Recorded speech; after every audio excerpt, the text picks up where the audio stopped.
Hey everybody, welcome into the Beehive. I'm your host, the Bee at LLC, and this is where we stack precious metals like it's pollen and nectar. Our pollen is silver and our nectar is gold, preserving our wealth as honey of old, and like ancient metals, we hold our own. And today we're going to look at some ancient coins, and my camera that I normally use is down. Don't know why the software is not being recognized, but I can't find it, can't pull it up, so we're going to live without it on this stream. I mostly want to be looking at ancient coins on the web anyway, so I don't think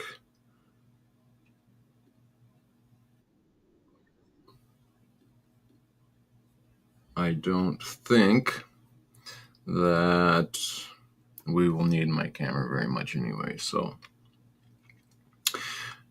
okay, let us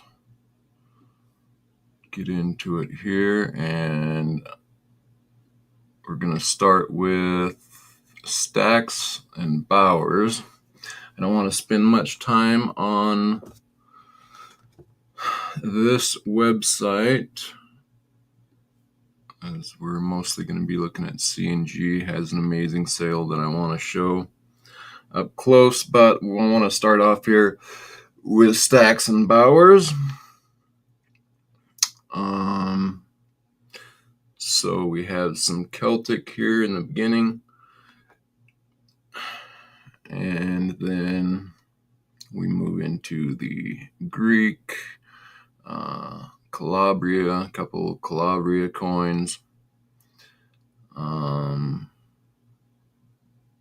we get down to this Lucania, and I want to take comparison of this coin, and I believe that's Athena, with a helmet with the Scythia, or however you say that. Let me see if I can find that.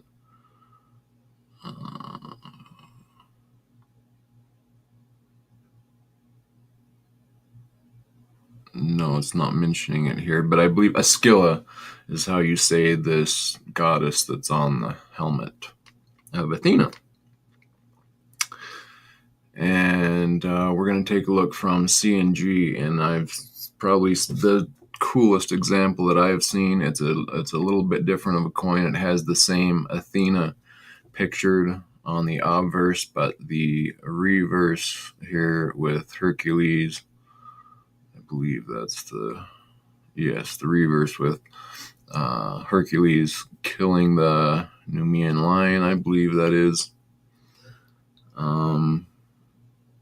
This is a cool coin. It's even got some facial characteristics there. I don't think the strike is deep enough to get his arm filled, I think is what's going on there, a little on the leg. But nonetheless, you can make out all of the imagery. It's pretty porous on the obverse, but kind of a cool coin in itself, but nothing compared to what I'm going to show you here in C&G coming up. Okay, let me check a couple things here.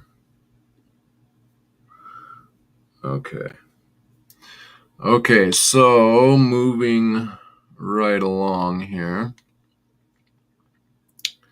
I'm going to just kind of skim through these and get to C&Gs, what I mostly want to look at. I did want to point out, like this coin here, is showing a strike 5 of 5, and I thought this was kind of a good example, as well as this one is showing a strike 5 of 5. And even down to this next coin here is a strike 5 of 5. So I'm going to preview those.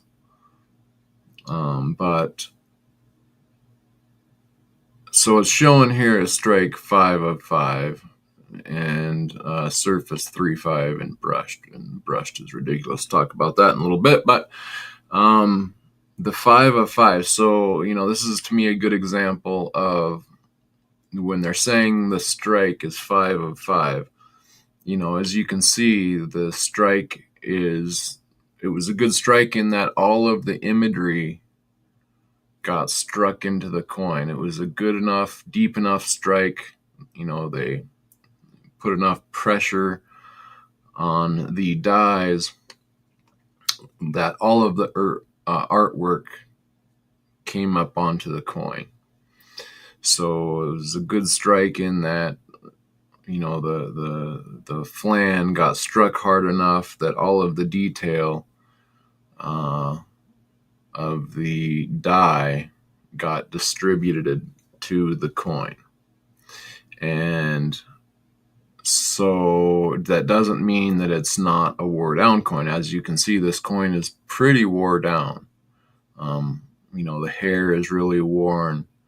There's some wear on the dolphins, the high points, and on the reaver. This may be the obverse in this case, but the charioteer and horses are quite wore around the edges, and the high points are wore down. It's a very nice coin. I believe it's even signed by, maybe this one is not one. A few of these are signed by some famous artists. Gatita Oso, welcome in. Good to see you. So, but like I was saying here, let's just jump back out and I'll run up here to the coin we were just looking at. So this coin here, and in fact, let's see if they, oh yeah, so this one's a strike 4 of 5, so not a 5 of 5. And I think part of the reason for that is that there's areas of the high points, especially on the reverse here, where like this arm looks like there's a chunk taken out of it and somewhat in the leg here. But my guess is that either the die was damaged, but more likely, since it's kind of a low, I'm guessing that it might have been a low point in the flan so that it didn't strike all the way into the die, or the strike was not hard enough that the metal was able to squish up into that die cavity that would have his arm looking rounded and more normal. So, that's probably why this is getting a strike 4 of 5. I don't even know if I'm right about what I'm seeing, I don't even know if I'd give it a 4 of 5, but that's my guess, is that this is not knocked off or wore off. This is the strike didn't seat, or the flan was a little, not right to begin with, and the silver was not allowed to reach the depth of the concavity of the die, both in the leg here and on the arm. You can see that. So I'm just kind of learning these things for myself, and I'm going to show them to you guys. And so on this example, they're giving this a strike 5 of 5. So, they think that all of the imagery, they think it was a good strong strike and everything got shown. The dies were well struck in that all of the imagery made it onto the flan, onto the coin. But it's obviously quite wore. They're calling the surface a 3 of 5. So I'm trying to learn, what the grading companies are calling these. The surface 3 of 5, I'm thinking in this case is just wear, like normal wear. This looked like it has been handled enough that just the high points are wore down from trading or use or what have you. So that's my guess on the surface. Sometimes you can have a bad surface, like if it's very porous, it could have been, in the ocean and the ocean is eating away at the surface. Or you can have rusty dies that they use rusty dies, and so the surface is not great. So from what I can tell, the surface, they're just kind of combining lots of different elements into that surface grade. whether it's saltwater damage or scuffs and scrapes or just normal handling wear and tear, which I think this example is a good example of normal wear and tear. It's a beautiful, beautiful artwork on here, though. Nice example, but it is indeed got some wear to it. And the next lot, kind of the same thing. I did give this one a strike 5 of 5, surface 4 of 5.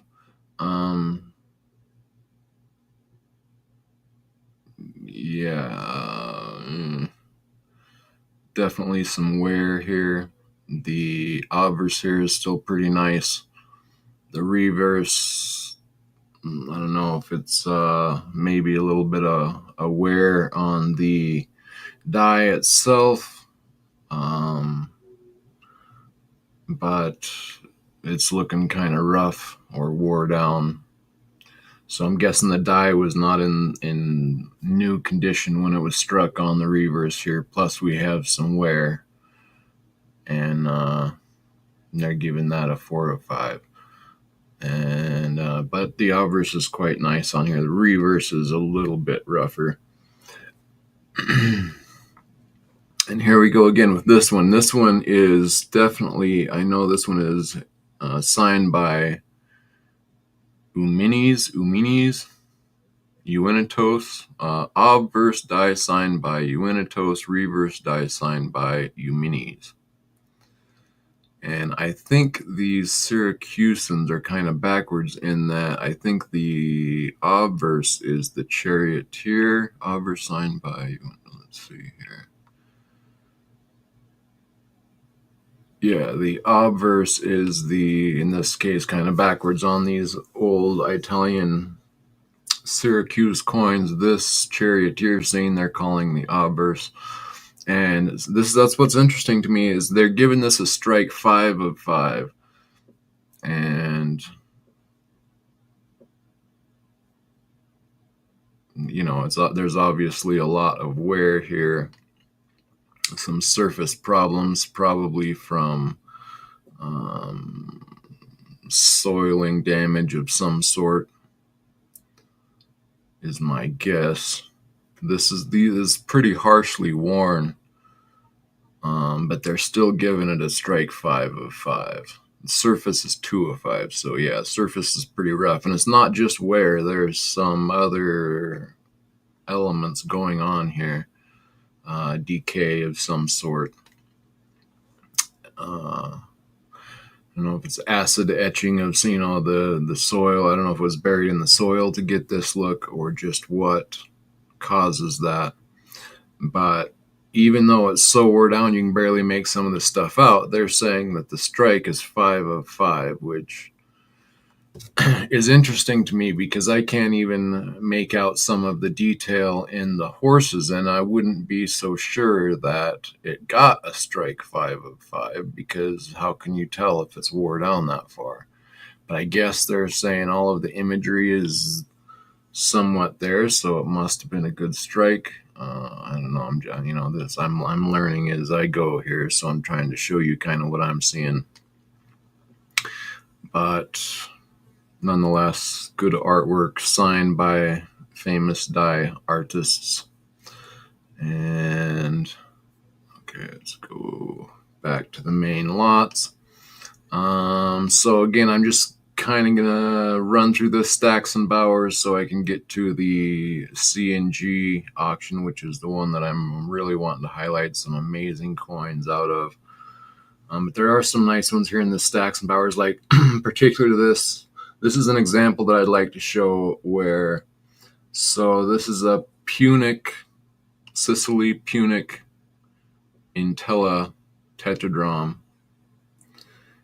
And I usually find the good artistry from the not Punic strikes. So the Punic, I guess, is during the war where, oh man, I should have that name.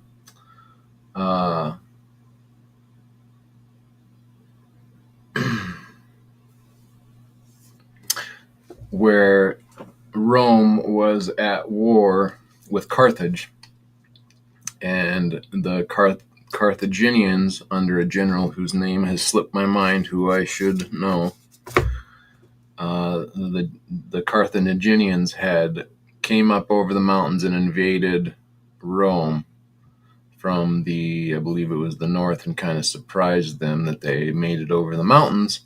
And coming from the north, they were able to conquer all the way deep into Rome, from my understanding. And during that time span, when they had conquered and came into Rome, the coins that they put out when they were in the area of Sicily, where they already had this design in coins, the Carthaginians replicated that design and minted their own coins after they had kind of defeated that area. And that's what these coins are. They call them Punic. So I find the nicest of the art that I'm used to seeing is from the original Sicilian coinage that matches this imagery.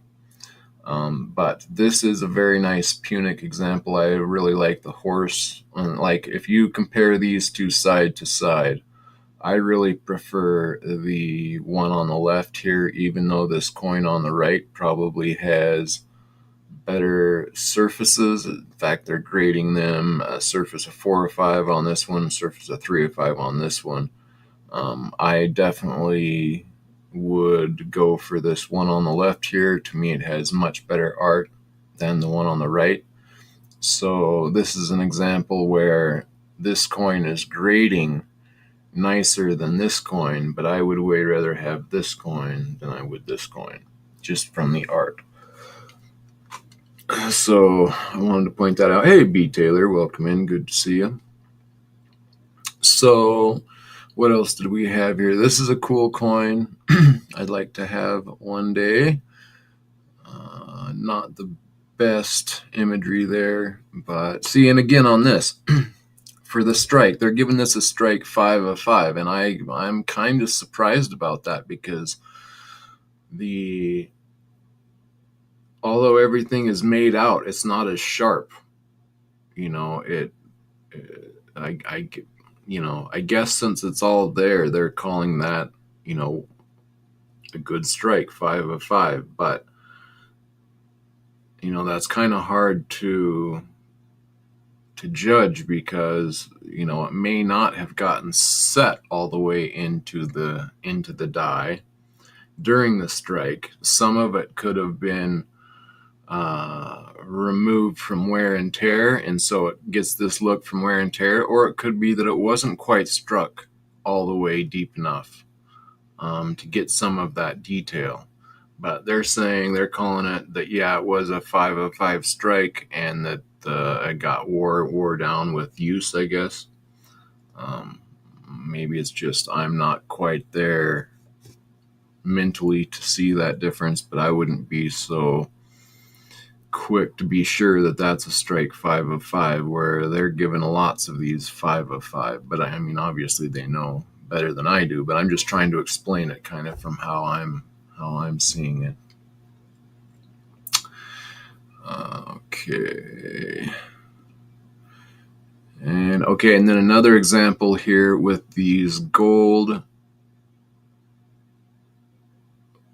Philip II to Alexander the Great. So this is from the time of Alexander's father ruling there in Macedonia, to the time of Alexander the Great. And if you look at these two coins, is another good example. I thought this one is got a very lustrous, very mint state. Look at how clean that coin is. Just looks mint. In fact, let's click on it and see what they have. If it is graded, so they have strike 5, surface 2 of 5. Wow, that's horrible. I don't know why they give that a 2 of 5. I'd say the surfaces on these are very nice. Edge smooth. I don't know what that's about. But I would say that it's a much nicer surface than a 205. I don't know why they're grading it so low there. But if you look at this coin, which I would say is a much nicer surface than this coin on the right here.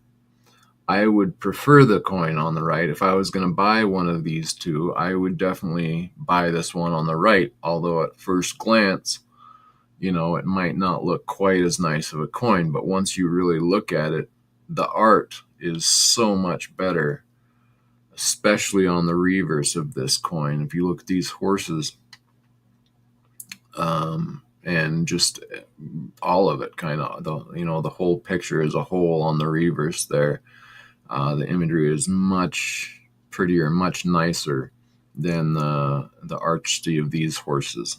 These are very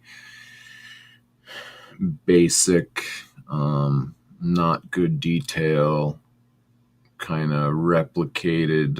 If you just look at the eyes and the it's much more basic. Whereas if you look at the movement and the artistry and in the reverse of this coin is quite nice as compared to this coin. So let's see what this one got for a surface. 3 of 5. See this one, now I'm kind of confused on their grading. They're giving the surface of this one a better surface than they're giving this one, which I just don't see that. There's definitely, I'm missing something here, because to give this surface 2 of 5, and they're saying edge smooth, so maybe that has something to do with it. But again, look at the face here. That's just mint state to me. And on the horse here, that looks just right out of mint state. So I mean, here on this you can see some roughness here from being worn a bit or handled in circulation, I suppose you could say. But to give this one a better surface than the one we were just looking at, that's kind of surprising to me. But I do like the coin, the artisticness of this coin, a lot better than this coin, especially in the horse heads here, and you can see it in the chariot and driver as well. The obverse is fairly nice on this coin, but this one has a much better reverse, and I like it overall better. But I am surprised to see that it has a nicer surface than at least that's what they're saying. So, go back to the browse lots, and then something interesting that I'm going to ask Aaron when I get him on. How are they seeing the difference in the Philip II's and to Alexander the Great timeline? So this is kind of during both of that. This was minted, in his father's time and in Alexander the Great's time. But they get down to, I think they have some here. Oh, maybe it's in the, no, here they are. Okay, so here's my examples. Here's the same imagery, but this is from Alexander the Great to Philip the Third, which after Alexander the Great's death, I believe his half-brother that maybe wasn't all there, from what I understand, in the head, started to rule. So, but how are they knowing the difference between this coin, which they're saying is Alexander the Great to Philip III, from his father's coins, Philip II to Alexander the Great? I am not sure. And they also have it here in this. It's not just the imagery, because here they're calling this with the goddess Nike here and Athena here. On the obverse, we've got Athena. On the reverse, we have Nike. I like these horses in the background. They're cool. These little symbols. I find the secondary symbols are just about as fun as the coins, but again, so looking at the Alexander the Third, with these, you've got Nike and Athena, and then you come down here and you have the same imagery. You have Nike, with a little deer in the back. That's cool. Nike here with Athena here, but this is a Philip III coin, so it's not just the imagery. The imagery stayed the same on some of these, so I don't know if it's by mint that they're seeing the differences here, or where they're getting that. But I noticed that those overlap each other, so you can't tell just by looking at the imagery. I noticed that the Philip III has Alexander's name written to the right of Nike, and up here we have it on the left. So I thought maybe that was the key to it, but I've found other ones like here. No, here's one on the right, and it's Alexander. So, and another one right here, Alexander, and it's Alexander, but down here we have Alexander, and that's Philip III. So just pointing those things out. Oh, we got some more people in here. Mr. and Mrs. West Texas Stacker, good to see you. Tita Oso, Relic Rat Recovering Artifacts. Nice. Welcome in. I haven't seen you in here. Good to have you here.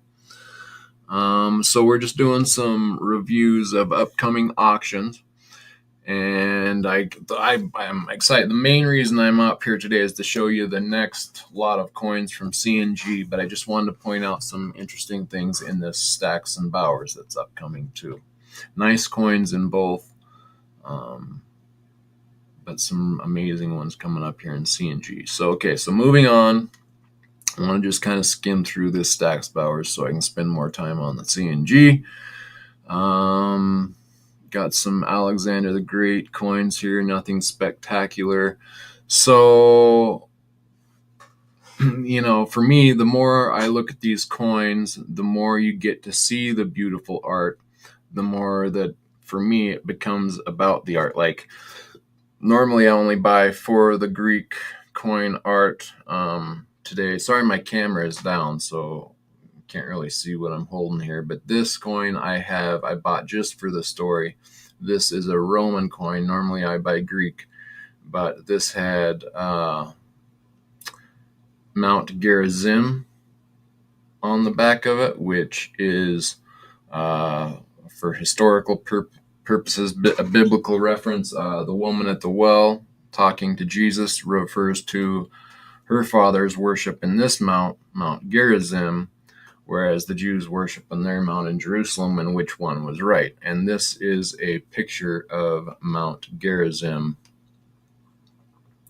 on the back here. So, kind of cool. Shows the temple up at the top, but for mostly it's about the art for me. And so when I'm looking here, like these Alexander the Greats, although there's some cool things about them, are very basic in design. Here's an Alexander the Great that has the legs straight, and I've been told both ways that this can be a hint that it's a lifetime issue if the legs are not crossed. But I've also been told that doesn't tell you anything. So let's see in this case what it turns out to be. This looks like it is Philip III, so this is going to be after his lifetime. So this is an example where the straight legs was not a lifetime issue. So, and it's not bad. I don't like, there's something to complicated, like the hair. It's too, yeah, I don't know. The art's just not there. It's not bad, but when you see the nicer ones, it just makes you pass over this. And for both the reverse and obverse, I don't care for any of these. This one, the obverse, is a little bit nicer with the Alexander, but it's not that amazing. But I like this coin. A little bit better art here. The reverse, not so much. Not bad, but not great either. So I probably would not go after those Alexander the Greats. This is a nice Philip, the Alexander the Great's father's coin here. I don't know why I'd say. I guess it was minted during the time of Philip III, which is again after Alexander the Great has passed on, and his half brother was still minting his father's coins, evidently. This one I like the reverse. It's a nice horse with a boy riding. I quite like that, and the obverse is not bad at all either. But I have seen better art in the beard and whatnot and hair. But not a bad example right there. It's a really low price. All these are way underpriced. I kind of, especially coming up in the CNG, I'll probably talk a little bit more about that. But I don't like how they give such low estimates when I know that those are not going to be close to the final prices. Way higher priced. I guess Aaron's saying they do that to pull people like me in, which probably works. But it's frustrating because there's no way you can, stay with the bid as it gets going. Some of these nicer coins. Okay, so what else did we have here in this one? Basic stuff, nothing that great. Nice Athenian tetradrams, but there's so many of these you can get really picky with them. So I would probably bypass everything here. This one's pretty cool. Got a lot of the crested helmet. You've got all of the nose and most of the details that you would want on the owl. Nice art. This is a nice example. Oh wow! And then they give it a 5, a 5, a 5, a 5. But again, that does not mean like for this coin. There's just nicer examples out there. Yeah, I'm surprised they gave the surface on this one a 5 of 5. Because there's some porosity there. There's some, I don't know that I would go quite that far with this. There's so many of these, and I've seen some very, very nice ones. And that's really kind of the key, is to just, look at more coins. And so, and these online auctions with some of these big companies is where you can look and get an idea of what you can get to, the level of beauty and art that you can reach. These are the big time auctions. These are going to be where the big time players are looking at these auctions. So often it's going to be way out of your ballpark. But again, this is a good place to look and see, the possibility of what you can get. There's a lot on this coin that you won't find in other coins. Like normally the nose will be cut off here to get this much of a whatever you call that, headdress on the back there. One or the other will be cut off normally, and in this case you kind of have it all. You're missing a little bit of the front of the helmet here, but not bad at all. Again, to get everything else in there, that's pretty good and a great example. So let's see, what do they see? And starting price 600. This will I would say you're looking at an easy $4,000 there. So maybe I'll have to come back and check that later and see what it goes for. But nothing too spectacular. So yeah, this is not too bad of a ancient turtle here. you might get a fairly decent deal for one of these older turtles. Again, this is the maritime turtle, the sea turtle, whereas later they go to a land-based turtle, which would be this one which would be spots all over the shell, whereas their earlier sea-dwelling turtles just have the one row of dots down the center for the very earliest ones, and then kind of the secondary line has a dot on each side at the front of the shell. They have a dot at each side. I have an example that has a dot on each side and a row in the middle. My dots are pretty much wore off, more like this one over here. This one is pretty close to the one I have, and in fact it has almost all of the imagery that mine has. Mine has much better head and eyes visible, but it's pretty close, and mine has a bit more leg maybe than this one, but all the legs, the tail, everything is here on this one, so this one's fairly close to mine. So there are those. I would not go after something like these. Land turtles get very detailed, very nice. This is not a nice example at all, so I would not go after that one. Lisa Anderson, welcome in. Good to see you. Here is a good example of the Lysimachus coin. I like the obverse here. I believe they're saying that this is, even though Lysimachus was reigning and put these coins out, so that's one of Alexander the Great's generals.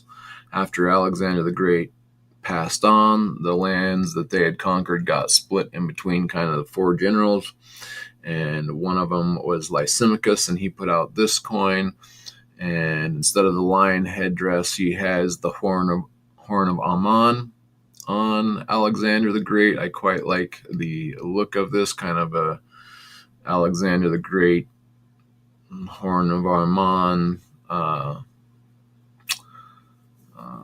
Hercules kind of combo going on there from the Alexander the Great Hercules, Alexander the Great tetradrachms. So, but there's a lot of these Lysimachus tetradrachms that have really good art, beautiful headdress, horn of Ammon on these, and this one is quite nice. I have one where the horn is beautifully rippled and detailed on mine. However, the overall art of the face and how it's positioned, like the aesthetic appeal, I guess, and overall look is much better on this coin. The face is well proportioned with the ear and the horn, whereas at first glance mine kind of looks better. It's got a better horn, but once you really stare at it for a while, the proportion of the face and the ear on mine is not quite as nice, where this one looks quite realistic and quite nice. So I do like this one. I'm not sure. Struck in the name and types of Lysimachus of Thrace, but they're calling it Bithynia Chios, so I don't know what's going on there. But I did like that one. Okay, let's get through here. Okay, and so here's kind of a funny example of, okay, so this is Ionia of Ephesus, and they have some of the earliest coinage out there. Hey, Space Miner, welcome in.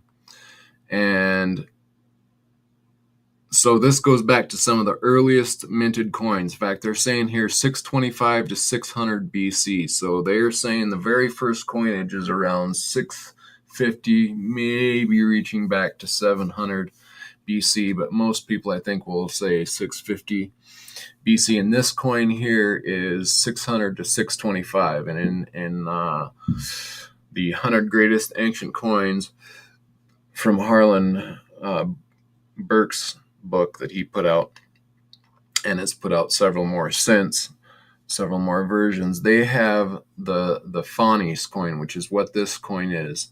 Phanes, Phanes, however you say that king's name. It was the first coin to be put out with a king's name on it, King Phanes. And there isn't really any information about him, but they know he existed because these are the first coins with his name on there. And it's an elk, the big stater. This is a tiny 1/48th of a stater. So it's a tiny coin. The stater has an elk kind of grazing. It's a very cool looking coin. Some of them have, again, Phanes on King Phanes on written on the coin, and it's a very cool looking, interesting coin with an elk on it. But they have, so that's the stater, and then they have many smaller versions. And this one is one, a tiny one, a 48th of a stater. And what I found very interesting about this is, Space Miner might find this interesting too, is that this coin is, I don't see the widths and stuff, but even width wise, we're talking tiny here, and we've been dealing in a new metal called osmium, crystalline osmium, and I just sold a hexagon piece of crystallized osmium that was 0.3 grams, and this is 0.29 grams, so almost identical in size. This coin, this old gold silver alloyed coin, is almost the same size. In fact, I'll show you. It's the smaller one. It's the smaller piece that I sold, and then this is the 0.3. So this is size wise and weight wise probably almost identical. So we're talking about some very small coins here. But I found that interesting that this newest precious metal on the market is value-wise, in line with this ancient coin precious metal, in both size and value. I bet when this thing sells, it will probably go for a little bit more value than the osmium. I think that will change over time, but for now, I found that I just noticed that just this morning looking at these, that this is a tiny coin, 0.29 grams. I was like, that is so small. I mean, here in my hand, each there's 1, 2, 3, 4. There's 5 grams here that you can break off into 1 gram pieces. So I can break one of these off, and then this would be 1 gram. This coin is a third of this piece of metal right here. So, that coin would be a third of this 1 gram of silver. So a very small coin. And I just thought it was kind of cool to, look at the difference there. And they gave this a strike 5 of 5, surface 4 of 5. I think that's a little out of whack as well. I've seen some very nice coins that have the same imagery that look a lot nicer. And so I'm surprised to see this grade of 5 of 5, 4 of 5. I don't think I would give it that high, but I think this is a fairly rare coin. But anyway, that is that. And one more thing before, or maybe a couple more, but then we'll get going to the main one. So I've been seeing this coin, and it's just kind of interesting, but I just figured out that this is a representation of Artemis, and she's got a bow. This is supposed to be her bow hanging over her shoulder here. And so Artemis is, from Ionia. And again, would be biblically referred to in Ephesians as the goddess Diana, and the Greeks called her just Artemis. So this is Artemis with the bow over her shoulder. And then over here on the reverse, we have Apollo with a triple, what do they call that here? Apollo standing left, resting elbow upon tripod to the right. And so that tripod, they gave away these tripods during the Olympics. So like it was kind of the first Olympic awards you would get, I guess, was in this tripod. And so once you learn about the imagery, I don't know, it just made this coin cooler to me, because you know the B coin that I have has is in reference to Artemis, or Diana as the Romans called her, and then Apollo on the reverse. So, and this is a beautiful lustrous coin of this example, and they're giving this a strike 4 or 5. Like this could be man, yeah, I don't know, some of these grades I'm still struggling with that. That is very mint state. Why are they giving this a 4 or 5 when they were giving that other one a 5 of 5? I just don't know that, at least in my mind, that I would agree with that yet. They'd have to point it out and show me. Maybe some of the detail not quite there in the hair right there, but I mean those other, you can't see that in the other coins either. And you might say, well, that was because of the wear to those coins. Well, how do you know that? Like, how would you say that this one isn't just a little bit of wear as well? Because because there's no wear here, so the strike didn't quite get in the hair there. I mean, maybe, but it's a tough argument, because there's it's a pretty good strike. But anyway, moving on. Some really cool ancient gold here. Strike 3 of 5. See, that's a better strike than a 3 of 5, if you ask me. It's a little off the flan, perhaps, but. And here's a really cool old coin, 520 BC. Then I wanted to show you a couple of these Rhodes, coins from Rhodes. A diagram, that's 2 drams, which is in between a dram and a tetradrachm is a diagram.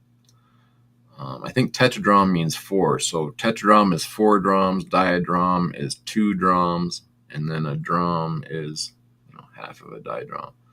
So a lot of these Rhodes that I see have really cool roses like this. The reverses are usually very nice and well struck. It's the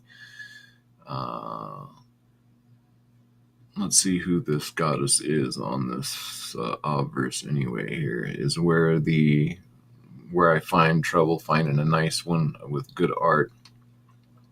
Helios, head of Helios. So this is Helios. We got some major porosity on the obverse here, and they're giving a surface 3 of 5. That's not bad. That's probably what I would say. But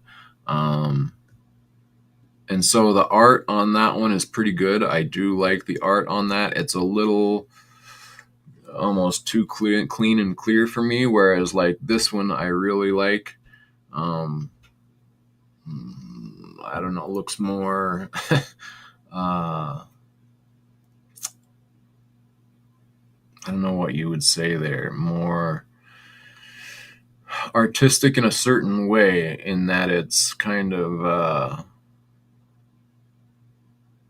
I don't know how you would say that, coming out of the coin more, coming out of out of the, I don't know, I can't put it in words what I see out there, but it's coming out of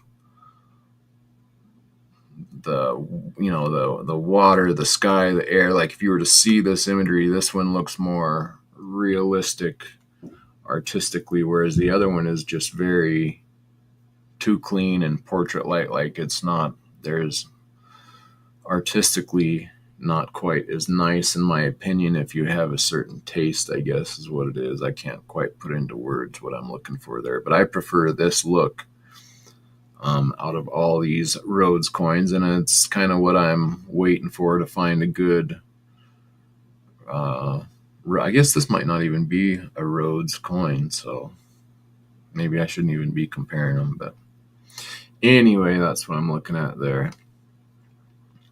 I thought this was a cool goat ram on the back of this coin from Cyprus. Salamis Cyprus Evagoras. Don't know who that is. Here is a shekel from the Lifetime of Christ issue.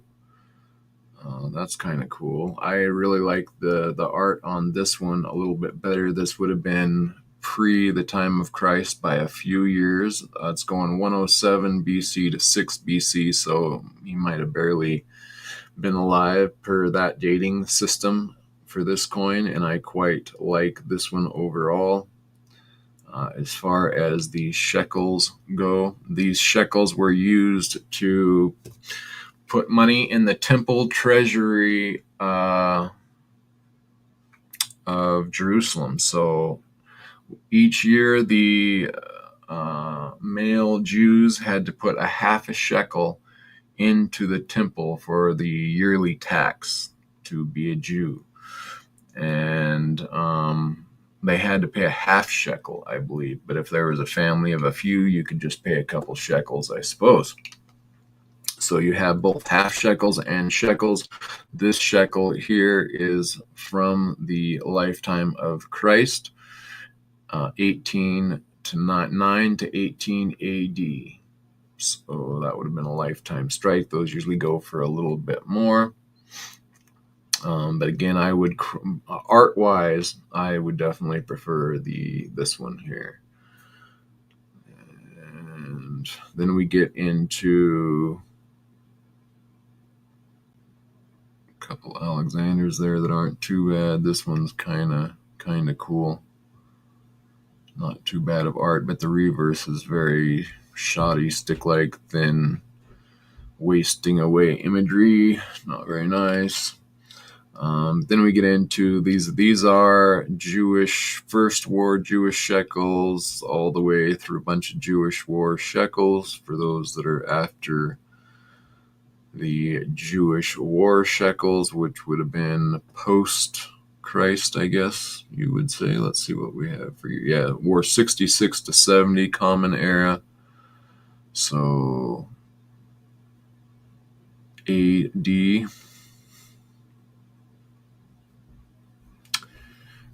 And that is about it for Greek coins. You got some gold Darius the First coins here that are cool. Achaemenid Empire gold. This is a kind of a cool Bactria with an elephant headdress. I kind of like, there's a few coins with elephant headdresses. This is not one of my favorites by no means, but it is an elephant headdress, which is kind of cool and a nice coin and a nice grade. Okay, so and then we're getting into the Roman stuff here. Before this is about it, I did want to mention that these are big. These are octadrachms. I think that's like 10 drum. I'm not sure, but they're large. That's octa for 10. I'm not sure, but they're large coins. So here is a silver decadrachm. The decadrachm I think is 10. I'm not sure what the octadrachm is, but I think decadrachm is 10 drachms. I will double check that. But so 33 grams. So this is a little over an ounce. So like I would like to get a hold of one of these just because these things are large, big 1 ounce silver coins from, 268 to 270 BC. So it's a large silver over 1 ounce coin. And they also have them in gold. This is an octadrachm. This is a decadrachm. I believe the octadrachm is a bit smaller than the decadrachm. Let's see what it says here. Yeah, 27.76 grams. So the octadrachm is 6 grams, 7 grams lighter than the decadram. But those are big coins, cool big coins. There's quite a few of them coming out lately in auctions. This is the Ptolemaic coin, so that would have been one of Alexander the Great's generals that took over the Egyptian area, became Ptolemaic coins. So Ptolemy was the leader there, whereas we were looking at Lysimachus earlier, which was a different general under Alexander the Great. So it was, another one of those areas. The Ptolemaic kind of took over Egypt. Yep, right there, Egypt Ptolemaic. So it's kind of a nice example of that coin. And then here's Cleopatra, and then I think they have a gold. Here's a Caesar gold coin, kind of cool. Elephant. Now we're getting into the Roman. I'm not very big into the Roman stuff. However, there's someone on my channel is looking for some old Roman gold. Here's some examples of old Roman gold. The Roman gold that I like is usually BC instead of most of it being 80. So I guess the BC stuff is considered Republican, Rome Republic coinage. And then after you have the regular Roman, I can't think of what you call it right now. But here's an example of Antony and Cleopatra together on a gold coin. It's got a heavy price tag. It's pretty wore down, but they're getting $15,000 for it. So you're getting there's a lot of story with that coin right there. I believe Antony cheated on his wife with Cleopatra. So this is actually Antony with his first wife, if I'm getting this right, Octavia. But there's also a coin with Antony, right next to it, right here, Antony and Cleopatra. And so later Antony gets with Cleopatra, which causes, a whole host of issues, as you can imagine. But those are some historic coins right there. So then this is more Roman gold, 27 BC, Augustus, kind of cool.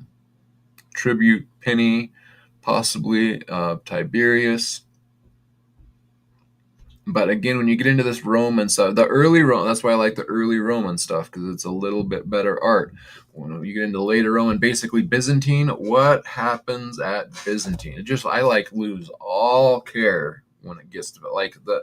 I do not have a taste for Byzantine art. And I guess some people do, and that's cool. But to me, it's like, what happened? You go from Greek art, which is beautiful, beautiful coinage,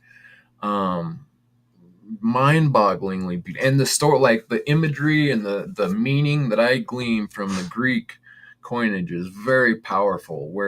And you get some of that in Rome coinage, but it's not as beautiful. Some of the busts, I admit, are quite well done, in these Roman coins, but the reverses of the Roman coins, very early Republic silver, I've seen some good art in very early. Some of the earliest Republican silver I've seen with some good art, but it's just nothing compared to the Greek art, in my opinion. And then you get into Byzantine, which is just like, kindergartners were doing the die cutting or something. Just horrible art, in my opinion. But the history, that goes with these coins definitely takes them several notches up. I will admit to that. But here's some Roman gold that you could get into if you're interested in them. Definitely some cool stuff here. Trajan, all these names that Nerva, Trajan, Domitian, Hadrian. Oh, and I like these with the Roman wolf feeding the kids, the whole story there, obviously, of the founding of Rome.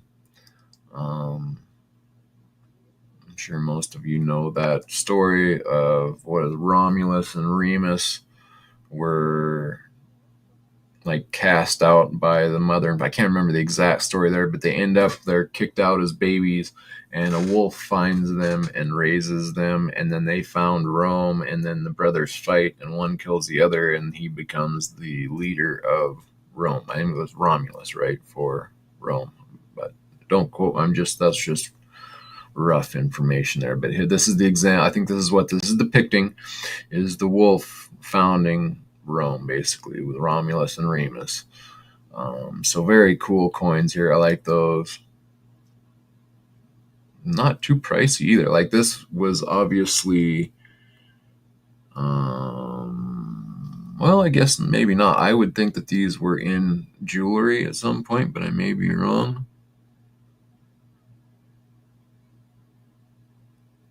Yeah, alludes to Rome's mythical founding.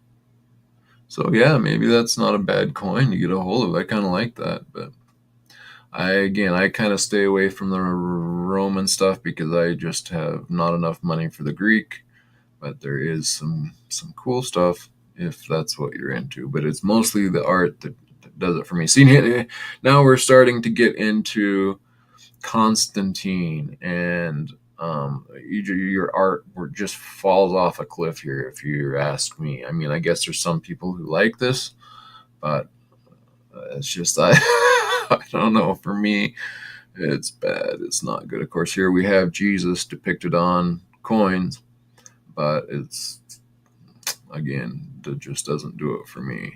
It's kind of almost backwards from what I would think. But anyway, that is what it is. Okay, so that was that. Now I want to go over to the main auction that I wanted to show, which is C&G. This is an upcoming auction, and the art in here just blows my mind. 888 the Great, welcome in, good to see you. Freaking awesome. Hello, how goes it? Hope you are well. All right, and let's get into this. Okay, so here we are at C&G. This is an upcoming ancient auction. Let me grab coffee here.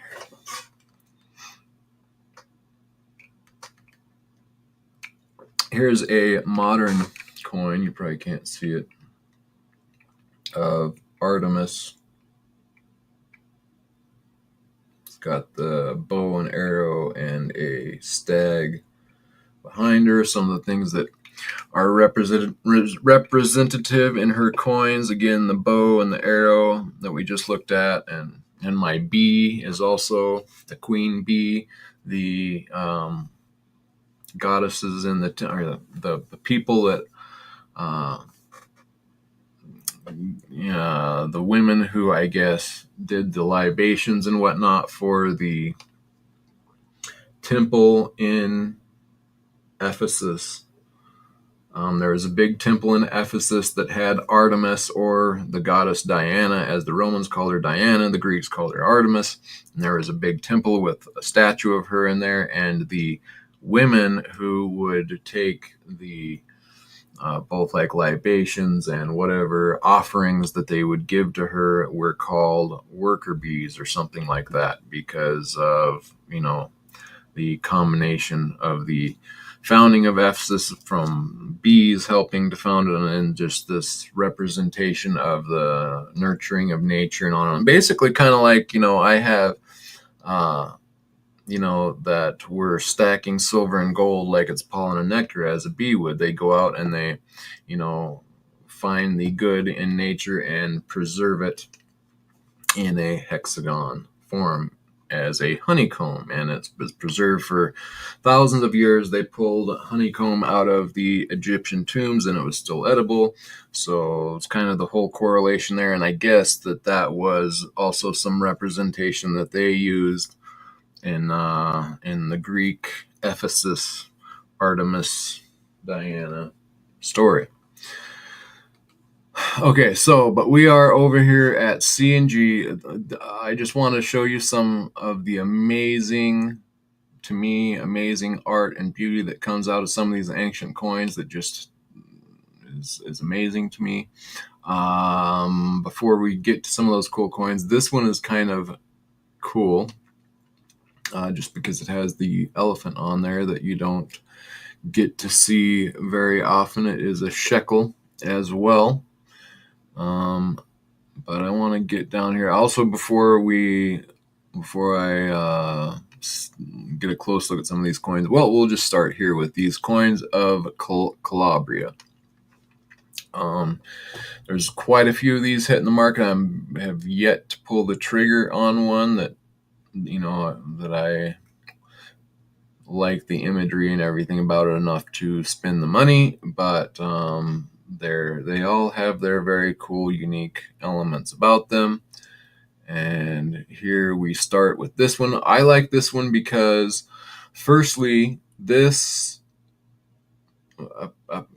guy standing behind the horse, kind of leaning on it, resting on it, about to get on it, goes back to Alexander the Great's father. They have an octodrome with him standing behind the horse that looks very similar. I would say that that's probably where this depiction came from, if my time slots are right.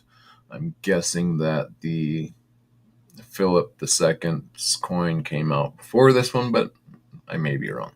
But that is very much the same imagery here, which is cool. But on the reverse here, which is quite common, you have, let's see, which god is this? Philanthos, holding trident and shield on dolphin above the waves. And let's see here, what's it say? Warrior wearing helmet, holding spear and shield, standing facing head right behind horse. So what I like about this coin is, again, kind of what I couldn't bring into words about that earlier Rhodes coin, is when you look at this, it's like looking at a painting. You can look at this coin and get more than is actually there from the imagery that's there. Like this almost looks like you can look into the night sky behind him. Again, why is it night? It may not be. I can just see it in this coin, which, maybe I read too much into these coins, but it's what makes it so intriguing to me. And I can look into the reverse of this coin, and to me, probably from the toning and roughness, I can see the night sky, picture the night sky, him riding on a dolphin, he's got his trident in hand. So that, the head, not a bad body, but I've seen better as well. But it's more just the overall look of the coin. It's got nice waves, a nice dolphin. The body is pretty proportionally well done. Could be better indeed, but it's the at a glance, look at like a painting. If you can look at it and just want to keep looking at it, that's what I find about these coins. It's like you can glean more than is there just by looking at that reverse, and that really attracts me. So I really like that about this coin, even though it's kind of rough. And I don't think this one is even graded, so, which I like, because the ones that are graded in plastic, you have to pay extra for that plastic, and oftentimes you're paying for the plastic and the hype, and I would take it out anyway. So if I can help it, I don't buy the plastic, but if I have to, I will, and remove it, just because but it comes down to the coin and the art to me. Because I have Aaron to run my coins by, so I don't need to worry about the fakes. Ancient Flipper, indeed. Riding a dolphin would be fun, no doubt. So yeah, and then this one was the next one is kind of interesting. So here we have the same. These often you'll have the horse on one side doing horse and rider with a spear and shield. Often here we have a horse and rider being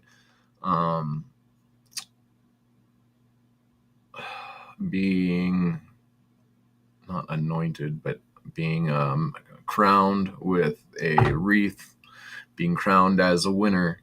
That's by the goddess Nike, is, from my understanding, the depiction here. This is quite the goddess Nike with a wreath crowning victory is something that you see throughout a lot of the ancient Greek coins, even some Roman. And here you have the phi sign, and what else underneath, I'm not sure, but it's a good, and the horses are well proportioned. Like, this is it's nice art there. Looks good. And this is something that I haven't seen very much on the reverse, where you have again, that same god, who was it, Philanthos, riding a dolphin, and he's kind of twisting behind himself with his trident to spear a fish down below. As at least, let's see if that's what it says here. That's what I'm getting from it. Attempting to spear a toonie. There you go. That's what I would have said. So, I mean, that's cool. There's lots of, and that's what's so fascinating with these ancient Greek coins is they put out little different interesting artistic attributes to point something out or show something. And here you have him about to spear a fish with his trident, which is very cool. Not the most amazing, but like all around, it's proportionally it's pretty good. So it's cool. And then this one is just not. But the horse right here, the horse is pretty vivid right there, and the rider's pretty ripped. But you get this flow lines from, so it's a pretty wore out dye on the reverse, and I find that with a lot of these is the reverse dye, or if this is the obverse, gets very worn. You get these flow lines, but sometimes it can give it a bit of action, or it looks like it's moving. It gives it movement from the wore out dye, which is kind of cool. So it's kind of cool how the horse and really pops out vividly, but then kind of action wise fades into the background. And I know it's just a wore out dye, but I mean it adds movement to it. It adds something to it that I find cool. So okay. And this one is very nice in that, okay, so whatever he has in his hand is kind of off the flange, so you're missing that art. So that, that is not, it's not good necessarily. And some of the nose of the dolphin is gone. That's not good. But to like talk about a illustrious, clean, could have been minted yesterday look at the hand on there, the arms, the body is quite well done. You can even see the facial definition. Dolphin is quite beautiful. You got the tail, it looks quite well on this dolphin. I really like this coin. The horse is very vivid. Rider is not too bad. You start to lose some to flow lines on the die around it, but again, it gives it that action movement effect, which is kind of cool.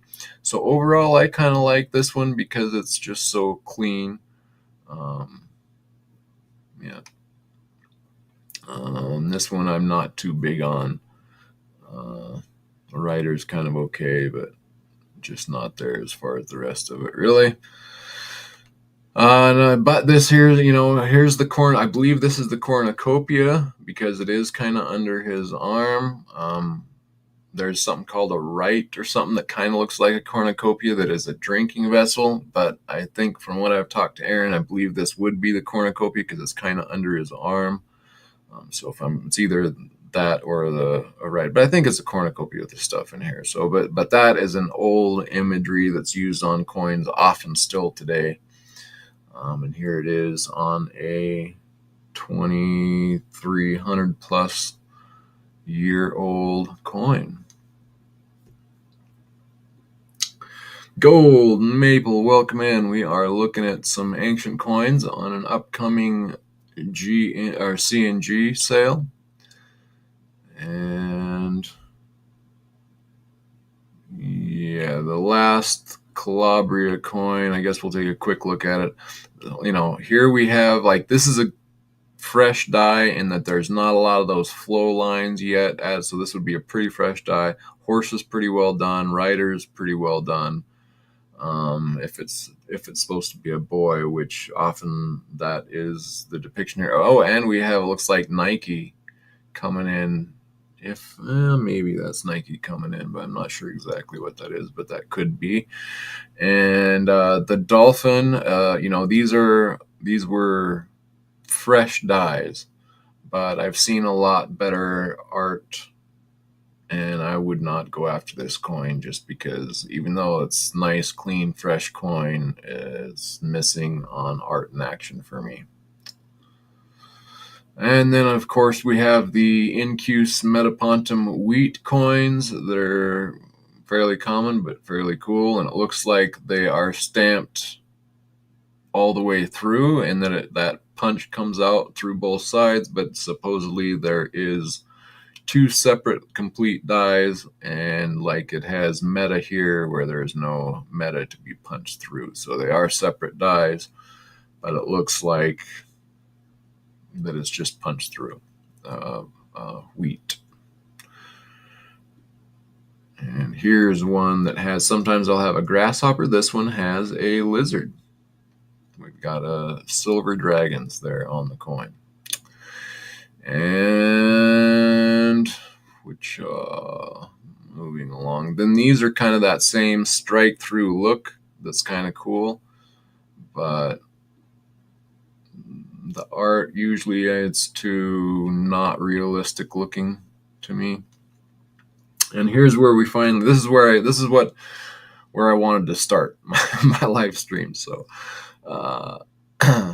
this is just awesome. The head of Athena here with the best Askilla, or however you say her name, is just breathtaking. This is amazing. Ooh, wow, nice. So the bull is good as well. You get a full depiction of the bull. It's well struck, very clean. You got a fish down here below the exurg. A little bit of the doubling from the horn from the minting process. That's cool. The flan, I think if this would have been, I would love to have seen this coin minted when it happened, because I think I could learn a lot from it. But you got a lot of what you just call that, splitting going on, and you know, did all that happen? Like around the edges, you see this often in ancient coins, and I actually quite like it. I mean, you don't have a collar; they're just sticking it between 2 dies and hitting it. And so, you know, as that flan squishes out, often you get in the edges here, it will split open. And so you can look at the sides and see the splits from the pressure of squishing that coin, and that silver just kind of open it up. Couldn't take the amount of pressure in the stamp, and it just kind of opens it up on the edges, which is awesome to me. It's fascinating. I love it. But like here in this coin, I mean, it's such a deep strike. And they better give this thing a 5 of 5. Let me see what they gave it. What did they give this? Or is it even graded? Okay, they did not grade this coin. Oh, cool. Keep it. Hope they keep it out of the plastic. But you know, this is an amazing strike for me. I would give this a 5 of 5 on strike. And I think that they did really strike it hard. And I'm guessing that's where you're getting a lot of this splitting in the flan. But it's okay with me. Like, I think as long as it doesn't break or come all the way off, that is awesome. Yeah, exactly. So let me explain here what we're looking at. This is one of the cool. I mean, this is what prompted this live stream, was looking at this coin. I am just taken by this coin. I absolutely love it. Okay, so we have Athena on the obverse here. We all know her with her headdress. And look, it's got a full headdress. Plus, and you got the full head. You've got everything that you would want on this obverse here. And look at Esquilla. I've never seen and forgive my pronunciations, but Esquilla, however you say her name. So she was like the sirens that you would see or hear about in mythology, where they're on a boat and they're getting close to an island, and you hear this beautiful singing, and then it turns into crying, and it becomes you often wreck because you know the myth. You don't want to go to the calling of whatever. Just lost my train of thought there on what they're called. But anyway, so Esquilla is kind of the god of that. Whether it's the waves hitting off the rocks or wood, scraping up and down against the rocks from the water rising and falling, or whatever that is. This is supposedly the goddess that is what's making that noise. So you have this water-like serpent. She has a head, and here you can see her hair, you can see her nose, her mouth, her eye. She's well depicted here. And then she's half this snake. Or whatever you want to think of that, serpent-like water-dwelling serpent, and she's the head of a human, head of a woman, but she also has the heads of dogs, and these are some very vivid dogs.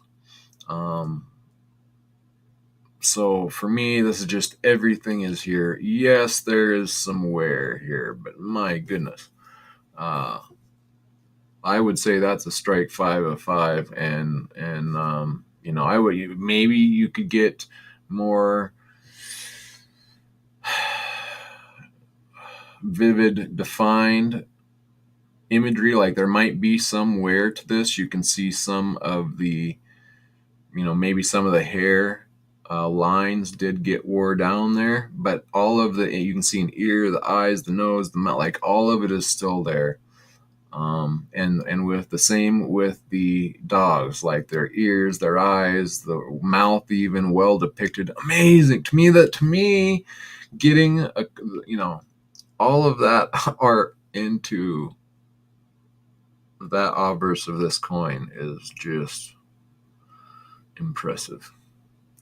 And to me, it's cooler than any coins we're minting today. And to apply that to some of the first coins in society minted, I don't know what's going on there, but it is very cool. And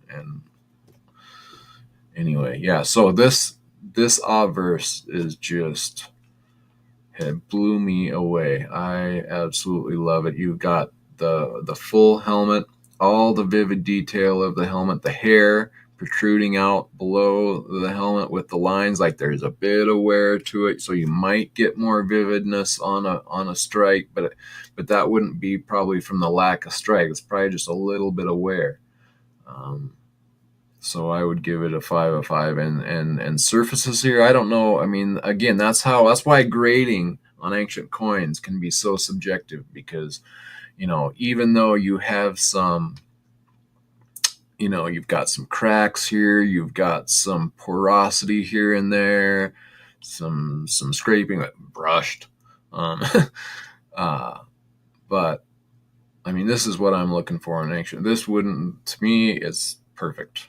Yeah, you could nitpick here and there, but this would be an amazing coin for me. I would just absolutely love this coin. And the bull, right? Like look at the reverse of this thing. The bull is very well done, proportionally beautifully done. I just love everything about this coin. There might be, you got a little bit of kind of doubling maybe going on here from the strike being so deep and everything, but I wouldn't fault it at all. I wouldn't change it. Just absolutely gorgeous. So they have this estimate at $1,500. This is again what I was going to talk about.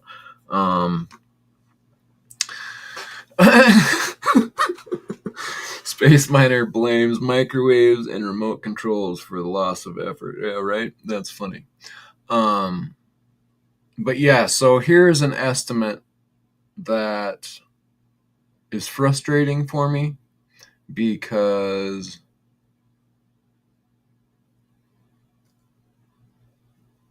you know this is going to go for way over 1500, but this totally draws me in, like, oh, 1500 is the estimate, oh, I'm going to go bid after this. But then, yeah, right.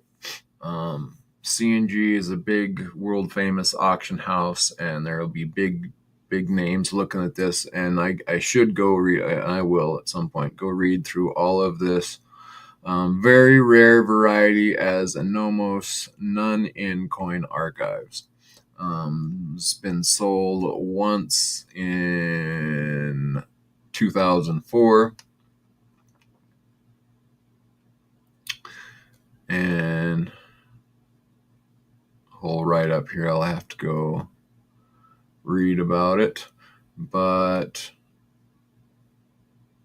yeah, I think this will go way over 1500.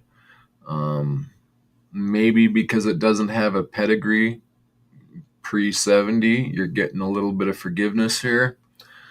But I will definitely be watching this coin, talking to Aaron about it. I got to try to get him on. So I'm kind of previewing these coins before I get him on. I want to come up with some questions for him on this specific auction. I have yet to bid in any of these big auctions like this. So I might highlight some of these coins, and maybe I'm hoping I can get Aaron to walk me through the bidding process kind of with you guys on a live stream, and maybe put in some bids live. I think that would be fun and cool to do with Aaron. So I'm not sure if I can get him to do that or not. I haven't talked to him about it, but I'm kind of hoping that. So anyway, this coin is what prompted this live stream. I got many more to show after this, but this one was just, I couldn't believe how well this coin was detailed. And the estimate on it, like, I would say this coin goes for $9,000 plus easily. Like, it wouldn't surprise me if it broke 10 grand. Maybe it's a little, it is a Nomos. It's a 7.81 grams. It's not, could be a bigger. So maybe, maybe a little bit lower than that, but I wouldn't be surprised if it gets up there to that price.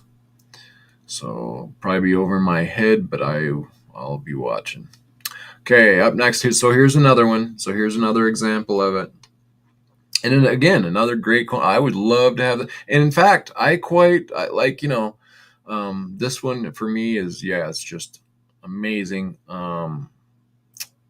There is some, the look of this silver is like what texture would I give to this? Because there's a certain texture that it looks a little bit different, especially on this obverse. And so maybe there's something going on there, I don't know. But like and it's a little bit different style, but if you look at this next lot, it's this here, it's basically the same coin, but let's see, Lucania, Turio, no, let's see what this, Thurio, what is this one called? No, it's the same. 400 to 350, 400. It's the same, but just a little bit different style.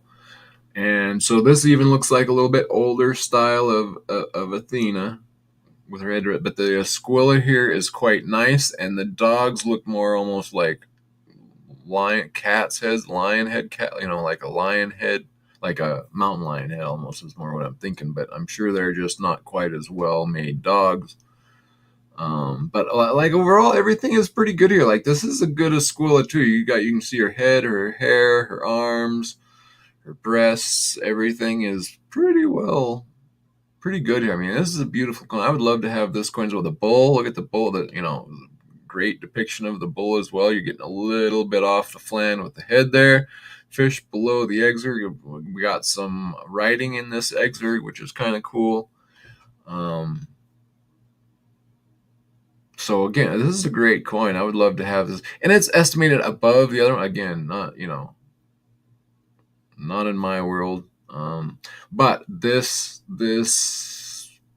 what do you call the what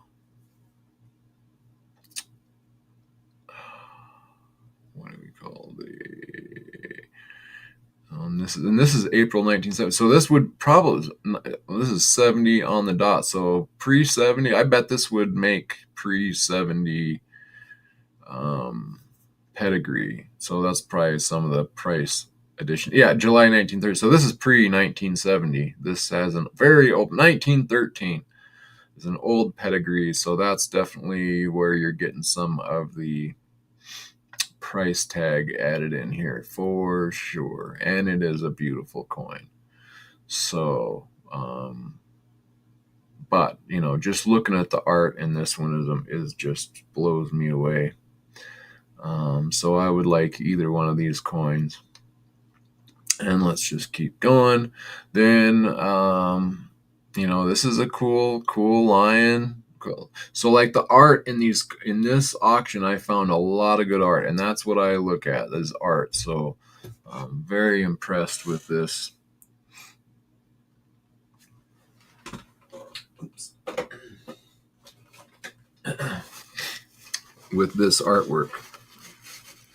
Greek coins are thicker than ancient Roman coins, which are smaller and flatter. Yes, indeed. Roman trace their descent from Aeneas, who fled the city of Troy and whose descent. Yeah, exactly. Romans are basically Greeks, right? Just kind of an early split there.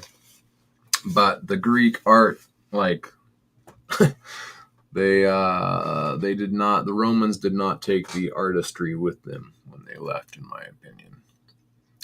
It's just something about you just start losing an art. But anyway, this is a cool lion.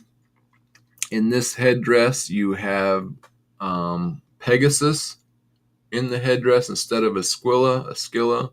You have Pegasus, which is cool enough in its own right. And here's like a little, I know, probably a warrior or something here throwing a spear. I don't know what that is, but that's kind of cool. Look at the eyes here. So, I mean, this is cool. This is a cool coin. Not exactly what I'm after, but cool nonetheless. Good art. Okay, nothing special here, but this is kind of another one of those looks to be strike through coins, but isn't necessarily so. 2 dies there.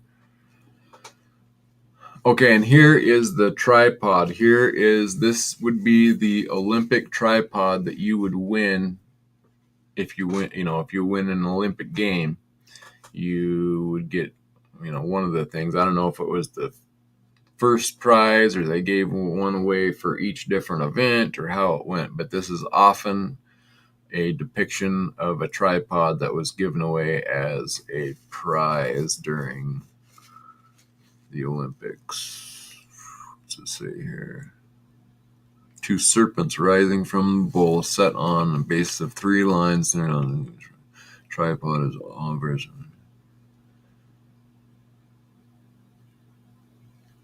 Okay, it doesn't say, but I mean, okay, here we okay, as with many cities in Magna Graecia, Croton was established by the colonists from mainland Greece. Myskelos, obeying a directive of the Oracle of Delphi, led a group of Achaean settlers to the site and founded the city around 710 BC. This divine sanction is represented by the tripod of the Oracle. Tripod of the Oracle, okay, so maybe I'm a little bit off there. Which became the civic badge of Croton and is featured on its coinage. Croton was among the first cities to produce coinage in Italy, its earliest being of the incus type, struck on the Achaean standard. As evidenced by its beautiful coinage, Croton was one of the most important and wealthy cities of southern Italy. Although its fortunes rose and fell over the centuries, it maintained its production of a wide array of denominations and metals until the Roman period. Okay, I would say I'm all wrong there, but I don't think I am still because, again, this was obeying the directive of the Oracle of Delphi, and Delphi is where the first Olympics were held, and the tripod, I believe, is one of the trophies given away at those Olympics. So it could just kind of be tying into that still. But I will ask Aaron more about that later. Okay, moving on. And again, there we have the tripod again from Croton. So, yeah. I thought this was a pretty cool picture of the Pegasus. Art wise, it's pretty cool. Kind of like it. A little different than a lot of them that I've seen. It takes up more of the flan. The wings are a bit more elongated, but pretty cool looking proportionally. And this is the Acragus. Okay, so and when I'm looking, I kind of like these coins, but I like, and in fact, if I could find one with the right claws, I would be interested in making this into a coin ring, because you can only take kind of the outside of the ring. But if you notice, like the claws on this crab as opposed to the claws on this crab are much different, and I really like this. Like you could turn that into a ring and have the legs and the claws, and that would be very cool to have and show off. But this is a good example of that coin.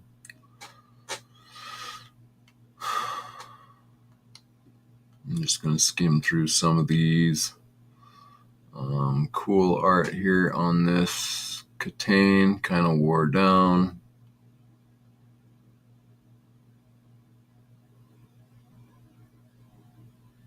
$1906, so big pedigree on this one. Donkel,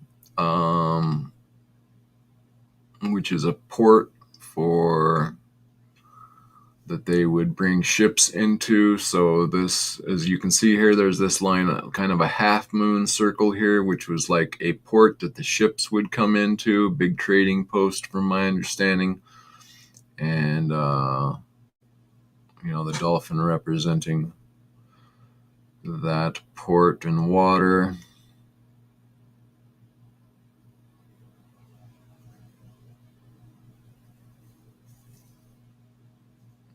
Its name, meaning sickle, was taken from the important sickle-shaped harbor.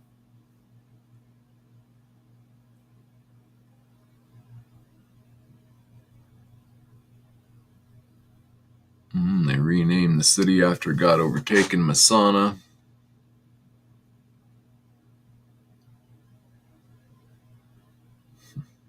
Kind of cool. Okay, and here there's quite a few cool coins with this imagery. This is a small drum. I would go for the bigger tetradrachms you get a little bit more in the art with the bigger coins, depending, I guess. But it's kind of a cool, this is one of the smaller coins I've seen with this imagery. Drum with the same rabbit and I think it's a mule in this case. Usually it looks like a mule. It's saying crowning horses, but I don't know. For some reason, this particular Masana, instead of the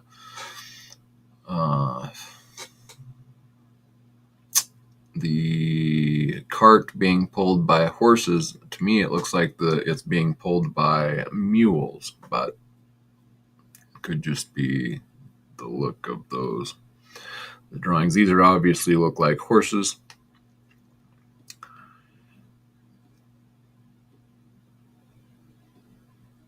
Okay, and here we're getting into some of the Sicily tetradrachms that I quite like the look of. A very nice obverse here. Or again, this might be reversed with these old Syracuse. I think they have where the charioteer is the obverse and the reverse is here. And let's just see if I'm right.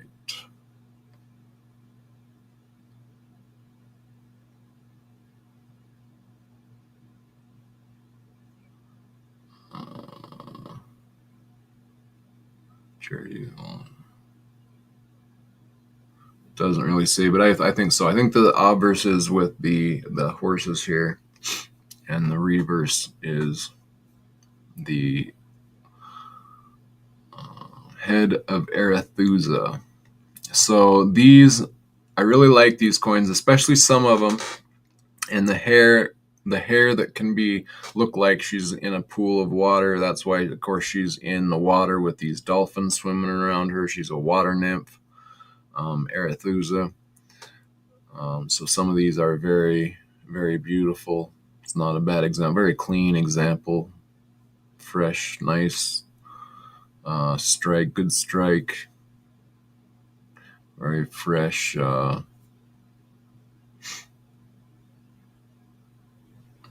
Fresh surface. Goodness, look at all this information from Gold Maple. I am not gonna. I'll have to read through these later. Gold Maple, I would love to have you on my channel and talk to you or interview you or whatever. If you would be willing to come up and talk a little bit, I would love to, talk to you instead of just reading all this great pinned comments that you're putting in my live comment section here. If you would be willing to come up here and talk with me, that would be great. Let me know. So, shoot me an email so I have your contact, and I'd love to get you up here and talk to you about it, because you obviously have some good knowledge on the history and coinage itself. So let me know. I'd love to have you up here. Let's see, what are you saying?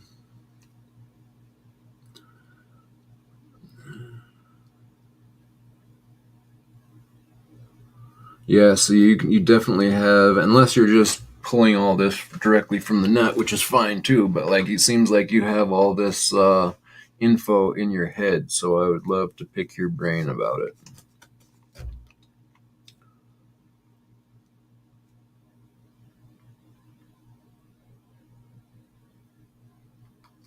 Cool. Yeah, okay, sure. Well, yeah, longlivecoins@gmail.com. That is my email. So if you don't mind sending me an email so that I have your contact so I can get in touch with you, and then maybe I can get you up here. That would be awesome. All right, continuing on.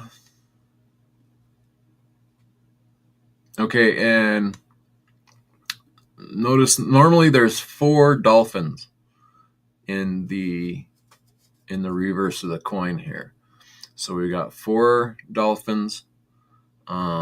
You can see right here, I'm starting to be able to kind of read Greek somewhat, barely. And right here you can see this backwards S is an S, and this is a Y kind of, or U, Syracuse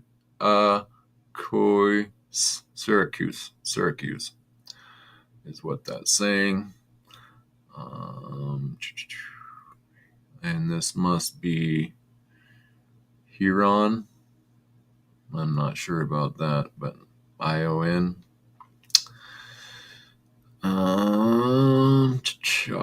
And here we have 2 very well crafted dolphins, kind of a unique looking, and the hairstyles are always kind of different and unique looking and cool. So depending on what grabs your attention, you get a lot of different depictions, but cool art nonetheless. Are generally in these Syracusan coins. Here you have again the four dolphins. The bust is much smaller and centered in this, giving it much more room for other imagery. Kind of basic in the background with the charioteers.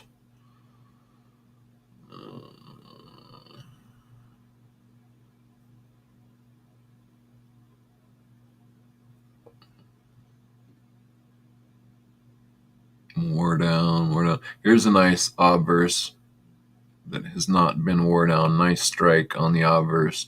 The back flan, the die is obviously pretty wore out by the time of this strike. You got a little sea serpent down here below the exurg. That's kind of unique but cool. I've seen them a few times.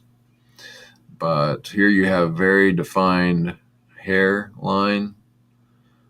That's kind of cool. A little bit pulled back in the back. It's just kind of different, or cool to see the different artistic views that they took of the same basic thing, but little differences artistically. I think this is a cool coin. Obviously, we got like a break in the die here.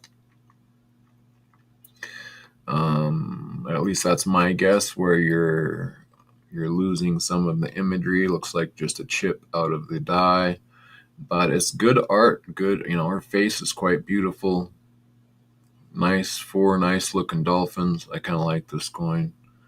The head of the guy on the cart does not look very, very good at all, but not bad. Another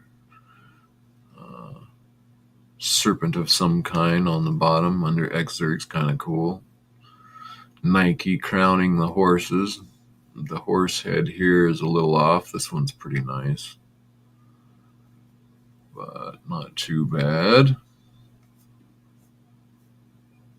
And a basic on this one. Not really doing it for me. The reverse isn't too bad.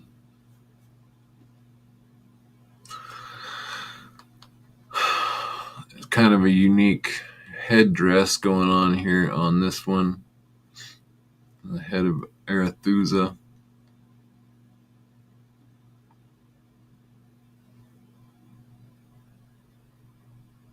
Another different look. Still with our 4 dolphins, even though they're all kind of on this one side here. Must be some kind of hair cap that she's wearing in this particular depiction.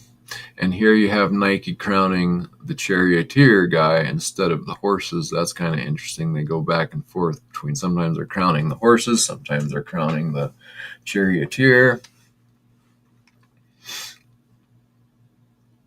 Reverse die signed by the artist A. Oh yeah, right there, A. So yeah, I have a signed coin by an artist AI, and here is an artist A, which I don't know what that means, but it is what it is. From the ancient Greek city of Syracuse on the island of Sicily in Italy, that's okay. I have heard of that tyrant here on Tyrant of Syracuse. I've heard about him a little bit. Ask how many ancient coins he has. Me, I only have like 7, 8, 9, something like that. Well, I have some cheaper Roman stuff too, but I don't really consider that as having coinage. I don't know. They just don't. I like this one. This is a Roman coin I talked about earlier. I got for the history with the Mount Gerizim on it for a biblical reference. But mostly I just do the Greek coins. I have a few Romans, but I probably have like, go to my shorts. If you go to my YouTube channel and just click on the shorts, all my shorts has all of my ancient coins right there. And so that's mostly what I collect is the silver Greek coins that I can afford the good art for. It's kind of what I go after. Of inclusion of the cherubim. Yeah, cherubim, are you talking about Nike? Yeah, the goddess Nike. Yep. Okay. Yeah, that's an interesting one. Syracuse.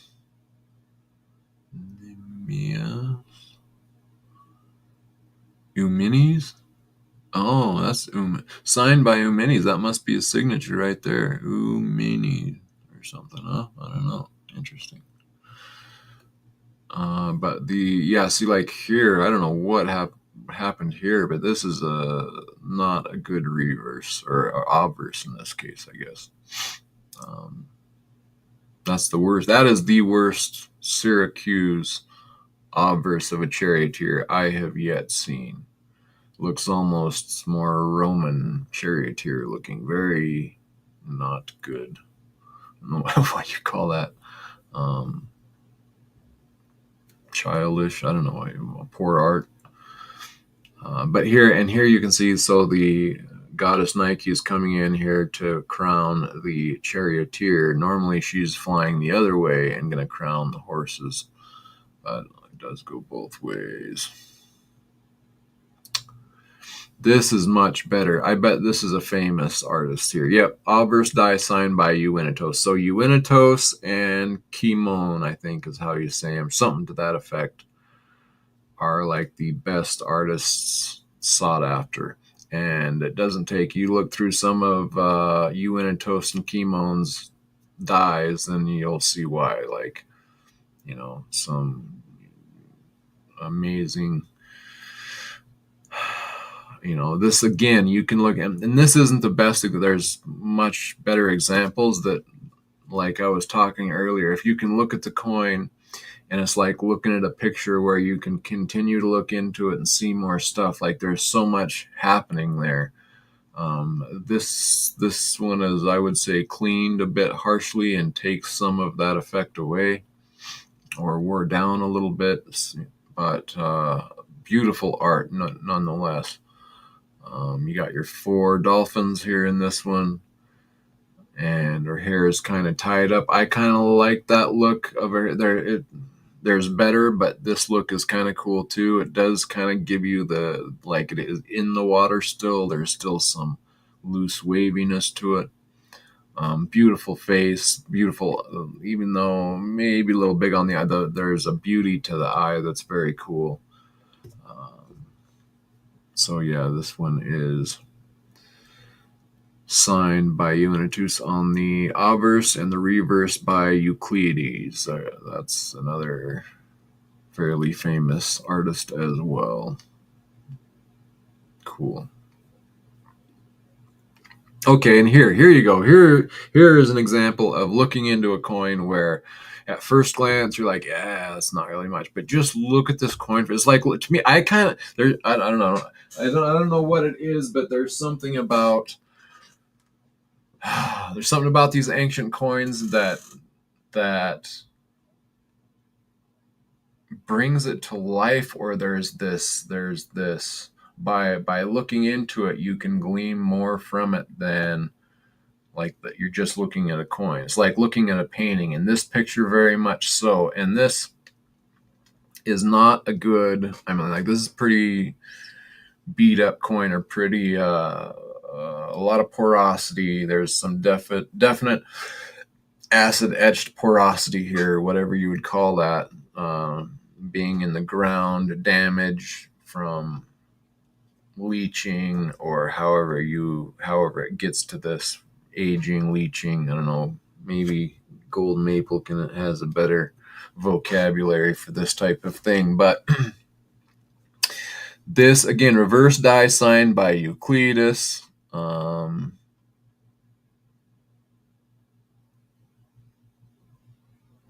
Very rare.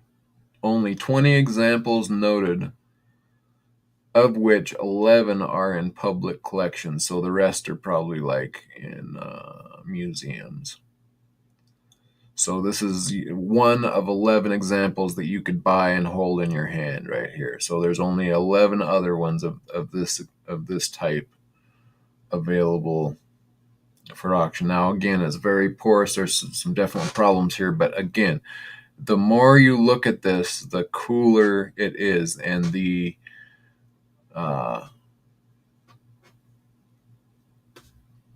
art, the way the coin is, it just has, like looking at an oil painting where you don't realize that you're looking at something in that painting till you're looking at it in a while, and it kind of pops out at you suddenly, and you're like, oh, that's cool. I was looking at this coin, but at first glance I was like, geez, this thing's pretty bad. But then you like really start looking, and it's got some very cool art. And so I can see why this has got a high price tag going with it. And I'm sure it'll go for a lot higher because it's so rare, but kind of cool nonetheless.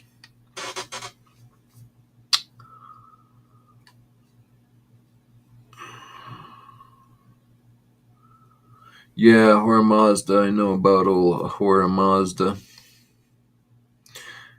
Yeah, I did a video about that and the what is it? The cylinder of cylinder seal.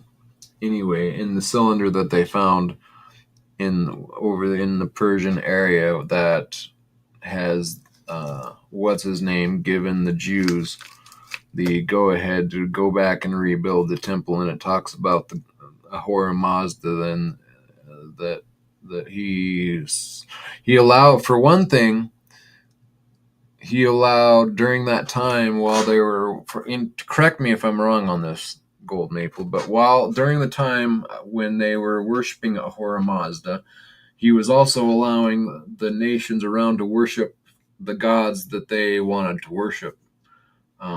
And in that cylinder seal, he talks about letting the Jews go back to build their temple to their God, who is God. And I thought that was kind of cool.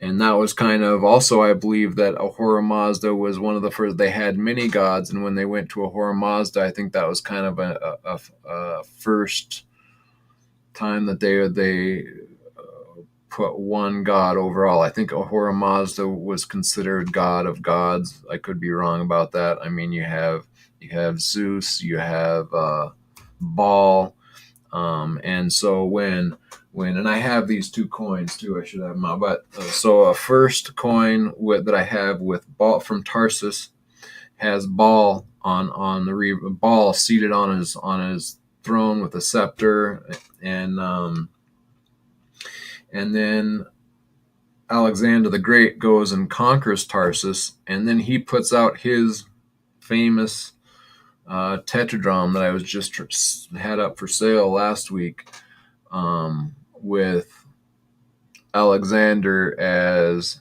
Hercules, and on the reverse he took Baal, which was Baal of Tarsus, which was the god of gods for that area, Baal of Tarsus. And when Alexander the Great conquered that area in that mint, I think he took the example of Baal seated on the throne with his scepter, and he's like holding an eagle and grapes in one hand and wheat in another, like in his hand. And then Alexander basically cut and copies that picture out, except for being Baal, he switches Baal for Zeus, his god of gods. And so that's kind of interesting to watch that happen in the coins, and to go from Baal, their god of gods, sitting on the throne holding a scepter, to being conquered by Alexander the Great, whose Greek god of Zeus was the god of gods for the Greeks, and so they put Zeus seated on the throne with Alexander as Hercules on the obverse of that coin. I'm not sure how I got onto that subject, but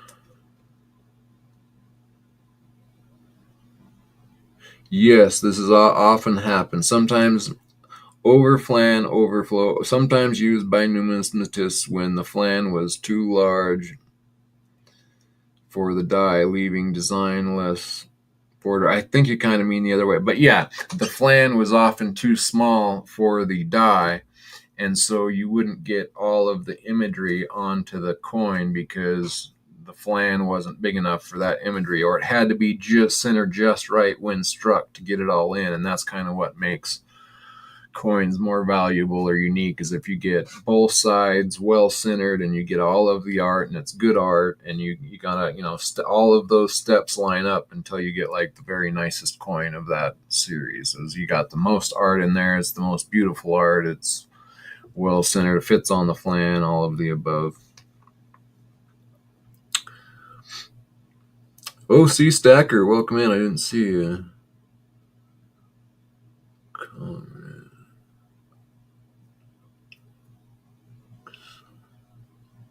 Okay, it was not for me.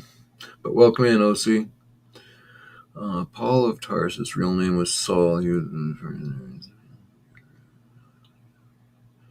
Yep. On the road to Emmaus, where was it? On the road to Emmaus, or wherever he was going when he seen the bright light. Indeed. Okay, moving on.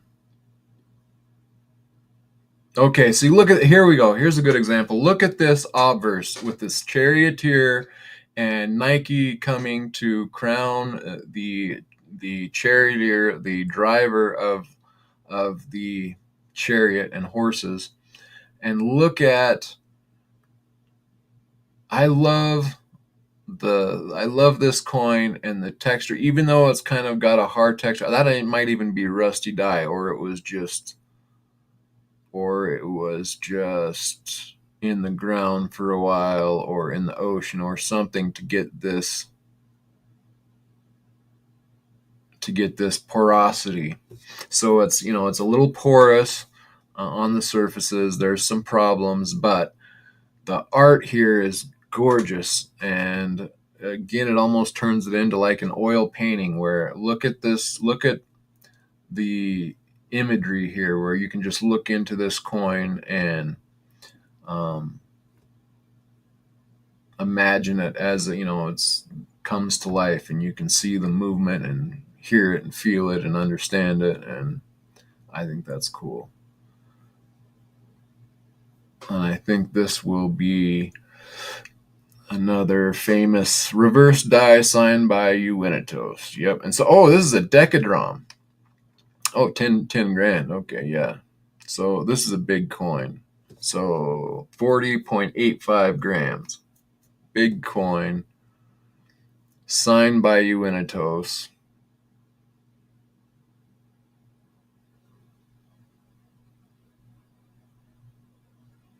Not the very best. It's got a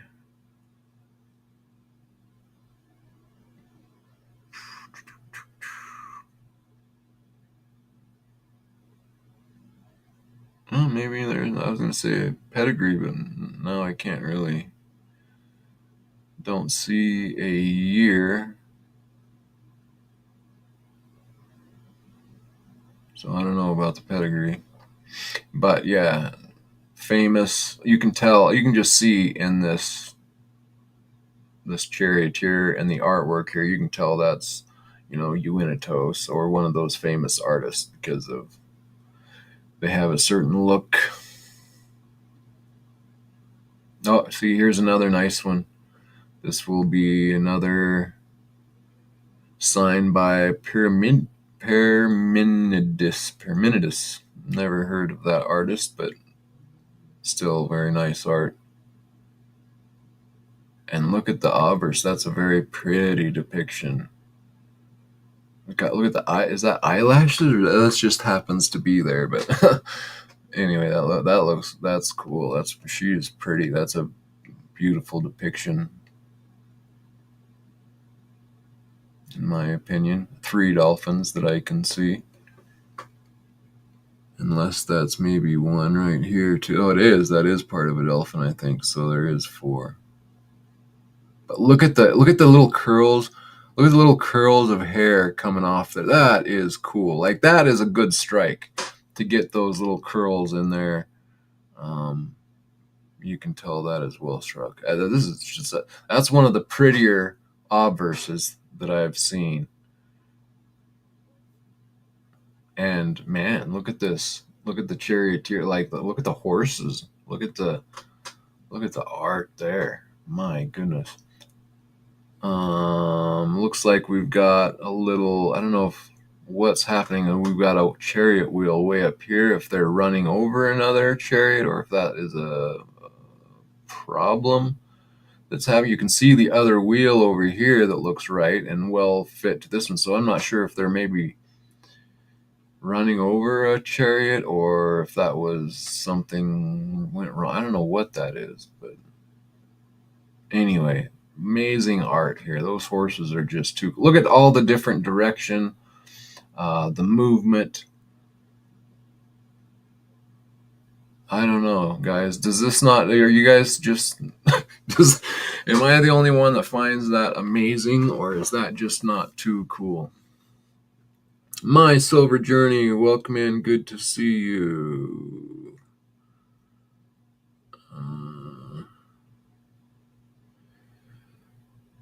Yeah, well, My Silver Journey, love me some ancients. Well, we just, boy, we're going over some upcoming auctions here, and there are some very beautiful coins here. That's what I wanted to come out and show. Right now, we're viewing the CNG.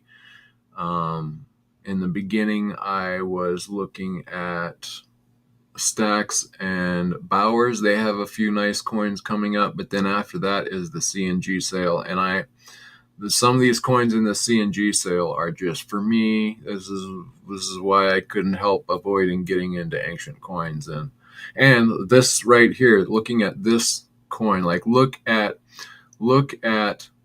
this obverse is just beautiful, beautiful, beautiful. The curls of hair, the detail, the time that was put in there, the eyelashes, and then look at these horses, the movement, the reins, the whip, the just everything.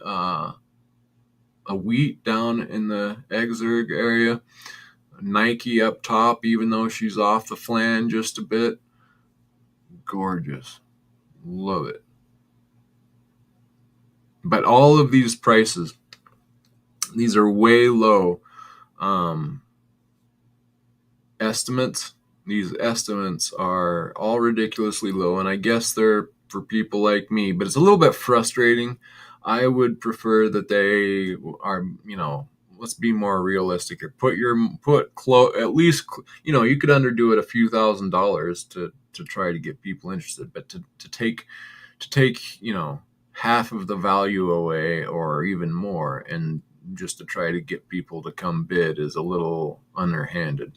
I mean, it works on me, but that's what's frustrating about it. I mean, this coin will go way past $3,000. I don't know what it'll go for, but $3,000 ain't gonna get you that coin. Okay, so and here's another example again of the hair flowing in the water. She's coming out of Syracuse. She's a water nymph. And they have a pool of water there that they think that is what gave the inspiration for the water nymph there. And so she has lots of different ways of depicting her hair. This one is kind of cool where it's up and back but still flowing in the water. Of course, with the dolphin showing she's in the water nymph. This one's got a dolphin in the exerg. Again, lots of movement. There looks like some things that might not be quite right here with the driver and the horses, but again, it's still fairly decent art and a lot of movement there. I don't know why this one fourth, that seems a little high, but unsigned dies in style of Euclides.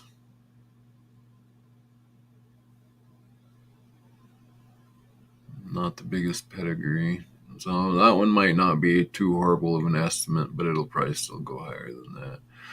Okay, that was those. This is for, now normally I don't get into the bronze coins, but there's something about this particular coin that always has this beautiful patina, this dark green, almost like paint patina, that I really do like this coin. If I was going to get me something in bronze, it would be one of these. It's beautiful art and cool patina. The face here on this Athena is kind of nice. Otherwise, I'm not too huge on this coin. Nothing too spectacular. We've kind of went through the really nice ones This one is cool and very vivid, but the horses are a little bit not quite as nice. I mean, they're not bad, but there's something about the heads and the necks. There's a certain look to a head. And if you go back right early on in the stream when I was looking at the Alexander and Philip gold, what are they, staters that I was looking at, and I was talking about the horses in those, and these horse heads have very much the same similar look. Maybe it's early, like an early artist that hasn't done it very much in unison, not different, very, how do I describe that, replicated, boxy, not quite as nice of art. I mean, it's good, but it's just not as artistic as you can see some of the artists get with it. But this is cool nonetheless on both sides.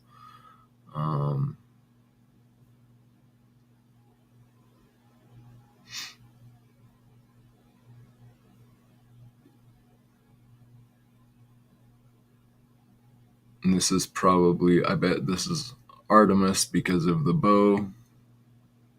Artemis, yep.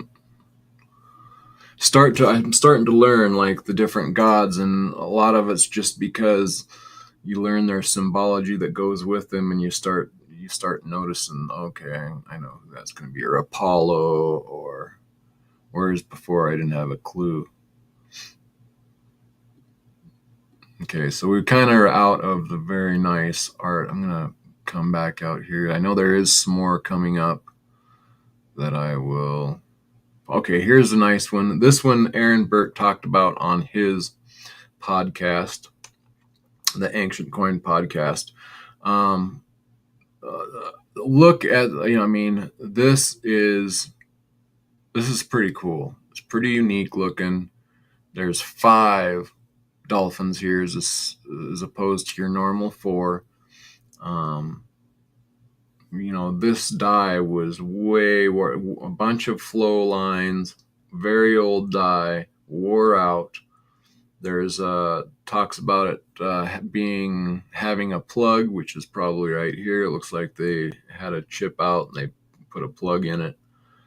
But you got some major wear here. But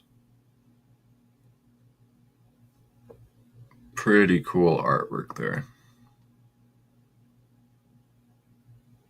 Pre-70, so it's got a pedigree.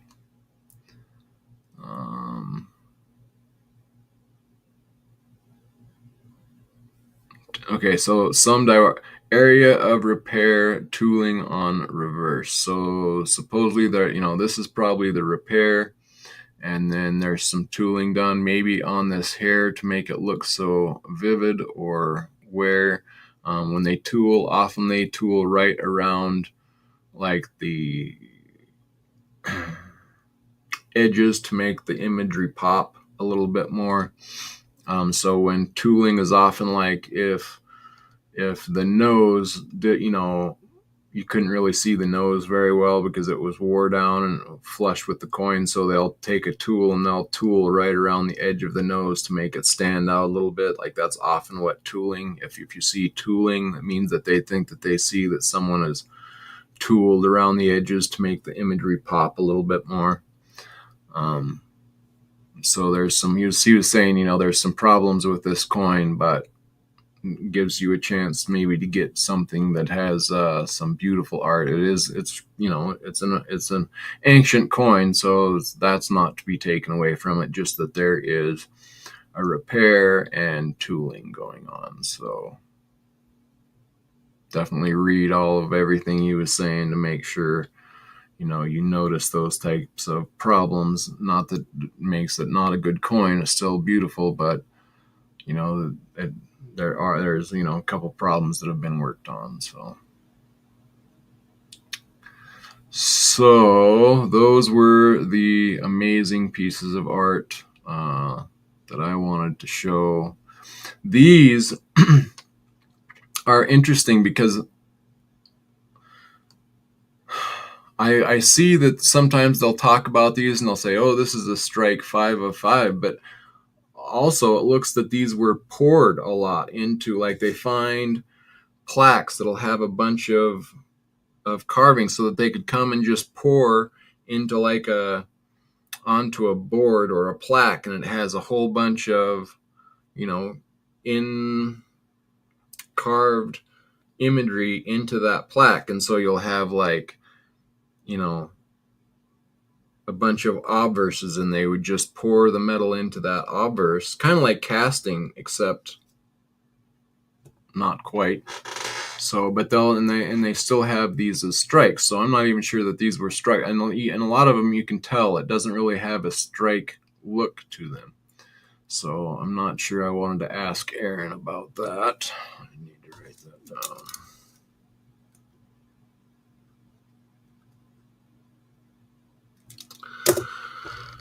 Okay.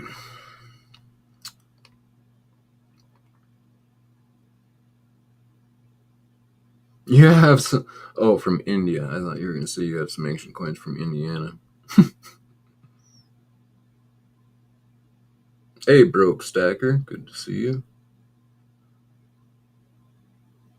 Oh, now you got out of here maybe before I could say hello, but good to see you stopping in, Broke, and My Silver Journey. Mr. and Mrs. West Texas, and Triple Eight Space Miner. All right, so yeah, let's see what else did I find here before. Oh, let's see. I kind of like these. Like, this is a cool picture of. Make sure Hermes. Kind of a different look. And here we are back to Lysimachus.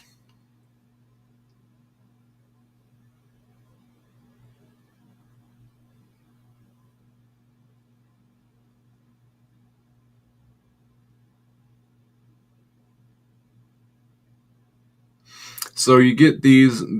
Okay, so this coin right here, this gold coin, it says Philip III. That's actually Alexander's like half brother that reigned after him for not very long. And I guess he wasn't quite all there in the head per se.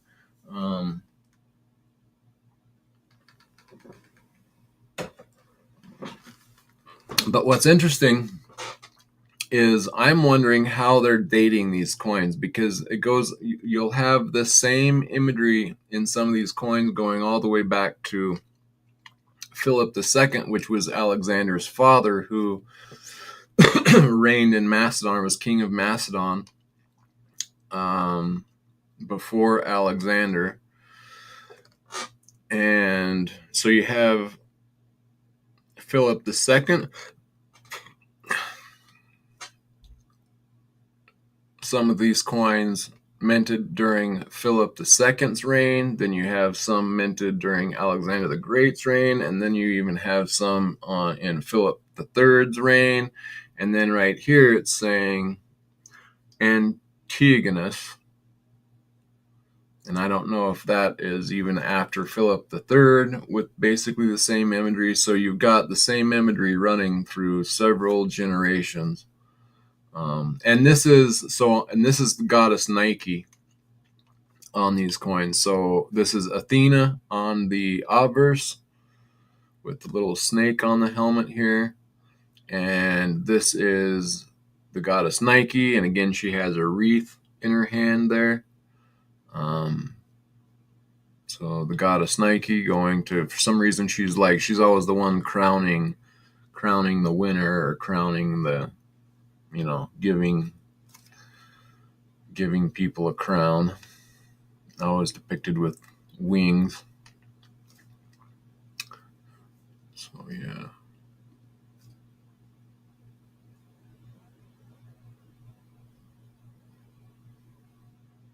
And you got so many different Alexander the Great imagery here. Like, so you have this type of style look, which is that larger flan with the smaller bust in the middle. That's usually a later date coin. They have the larger flan, the smaller busts as the later dates. Usually not as good of artwork. Sometimes you can get some cool, like this isn't too bad of artwork for that type of coin. This is terrible in my opinion. Don't like it. Especially the way they flatten out. They flatten out this bottom jaw look like it's just flat, and it doesn't look. It's just very fake, not genuine looking. Over here, it's you got a little bit more genuinity here, but even here, like the bust isn't too bad here, but it's just not really all there either. Once you see other good, nice examples, the reverse is not too bad with Zeus seated here. See now, okay, so but like let's look at this example. So this is the reverse that I was talking about. Oh, and look, here's Nike coming in the background with her crown to crown evidently Zeus, or I don't know what's going on. Maybe she's just always flying around with a wreath in her hand. But anyway, and he's holding an eagle. So in the original, where it was Baal of Tarsus seated on his throne, it has the same imagery. A guy seated on a throne with a footstool, and he's got his scepter in his hand, and an eagle. And when it was Baal, he also had a little rod going through his hand while he was holding the eagle. And on one side of the rod, or I don't know if it was, or the wheat staff or whatever, there was wheat hanging out on one side, and then on this side of the rod or whatever it was that he's holding has a bundle of grapes. So very much identical. The only thing we're missing here from the Baal seated on the throne is the wheat holding in his one hand here and the grapes held in his hand. But it's very much the same imagery going on, and it went from Baal being seated on that throne to Zeus being seated on that throne. And if you didn't know any better, you'd say that it was the same thing.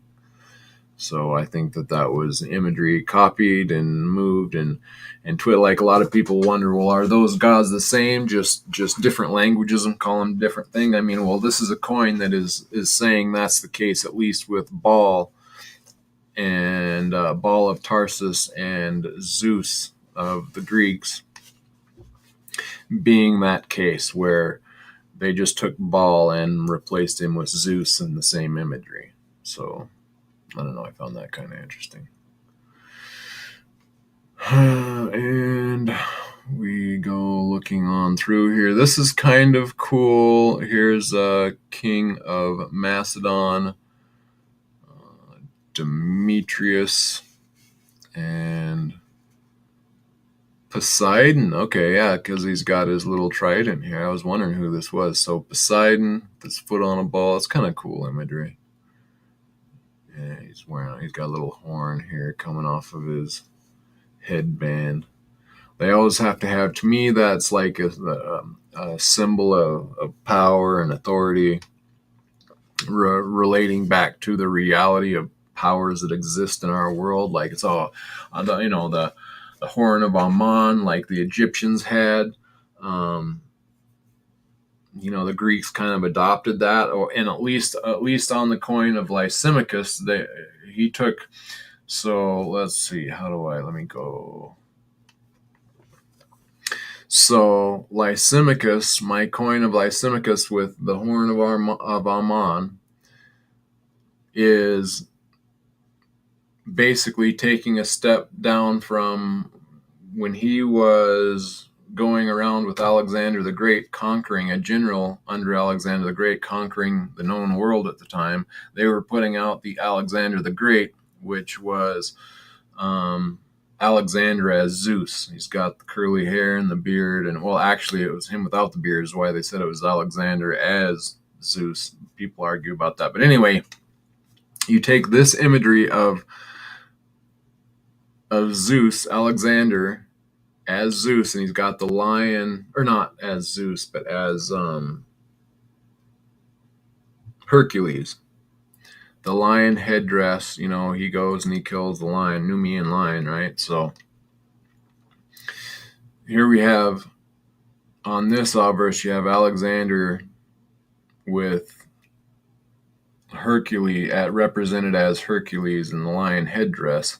But I mean, obviously you get a lot of, to me, you're showing the power. I mean, why was that so cool that Hercules went out and killed the Numian lion, right? It's just showing his power over the natural world, right? It's authority. It's power. I mean, a lion has such power and authority, king of the jungle, or however, that type of reality of the ancient time was very prevalent, I think, in culture. So I think that's why, those representations stand out so much. But what's cool is Lysimachus, Alexander the Great's general, when he came to power, he put Alexander the Great's portrait on his coin, but instead of featuring him with the lion's headdress, he put the horn of Ammon there. And I find that just very cool, where they're taking gods from other cultures and kind of tying them in and saying, this is, your representation of that god is this god, and they, just tying that imagery in, but all the while casting the the authority that those things of nature carried within themselves. And so that's kind of cool. But you always got to watch out for like this, not too bad on the, I mean, really not. I would not purchase this coin because there's too much wrong with the hair and the jaw, just not quite there. And then look at this reverse, like horrible reverse, skinny neck, bad head, looks like he's wearing a bonnet, tiny arms, just the skinny neck. There's a lot of things that, that bad chair. The torch is kind of cool here. Like, the Olympic Games torch, that's probably what that's representing right there. But otherwise, the art is just not there for me on this coin. And moving along, we get to, I have a very nice, or I used to, I actually sold it. Someone who's taken my very nicest coins that I have, and he's taken them both from me. But one of them was a drum of Larissa, and here's another nice Larissan drum. I would be happy with this coin if I was to get it. Pretty coin. And this one as well is not too bad. I think this one is kind of cool. You can't really see it very well on this one, but on the shield, you can see, especially on some of them, there's a snake coil. There's like a coil, and it comes up to the head of the snake. And it's cool. You can see the snake coiled up on the shield from the inside. And then you can see how there's a band around his forearm right there. In his hand, on some of the coins you can see it more clearly, but his hand is holding on to a little bar there, and then there's like probably leather that's also going around right at his elbow. So that's how he's gripping and holding on to that shield with a dagger in his hand. There's better depictions of it. This one's a little war and not quite as vivid, but is that Persephone? It's kind of pretty. Yep, Persephone. Oh yeah, see, here's another. Let's see if this one's a little bit. Yeah, see here you can see. Well, this one makes it great big bands going around his arm from that. Usually it shows them just kind of right around it, and here you can see him grabbing on to whatever they had there on the inside of on the shield. And here's that snake coil up, and you can see all that imagery there, and a good dagger. Look at it, he's ripped. And I don't know, Nike must have dropped her wreath, or dropped it and then flew off again to get another one. Yeah. Okay, moving on. Oh, this was cool. And I kind of like these. These are cool. There's one in a different. Oh no, here it is, right here. I like this one. So it has the grapes right here. Like I always kind of like the grapes. Hey, Joseph Lopez, welcome in. You got some symbolism in the grape here, and the wine vessel, and then another shield, Boeotian shield. So those are kind of cool. I like this one. I'd take this one just because of the grapes there. I kind of like. But this was cool. This is a tetradrachm, so this is a big coin. Big old nice tetra. I like tetradrachms, and so it's a big chunky coin, 17 point, over a half ounce, pure silver. And look at this freaking cool octopus. And you look at that for a while too, like right in here. If you start, you get some movement there too as well. I thought this was a cool coin, chunky, nice, cool. Like the cow is not so great, but for it, like being archaic, this is almost that archaic look to it. So you get the archaic Greek has a bit more. Well, after you look at him for a while, I think people just refer to him as archaic. It's got that archaic look. And then so the way that the art and coins formed is very weird. It goes from archaic to the most beautiful Greek art that I have probably seen is Greek, and then you go in from Greek to Roman to Byzantine, and you just get back to child's play, just ridiculously bad art. And then modern coins, like you get very good, but it's just too proportional. I don't know. It's almost, I don't know. Something's missing. Whereas something about these ancient coins is so, and the archaic look, like it's archaic. It's not, not quite the Greek art at its height, but it's got something about it that is just very cool. I thought this was a cool coin I had not seen before. Euboea, Eritrea.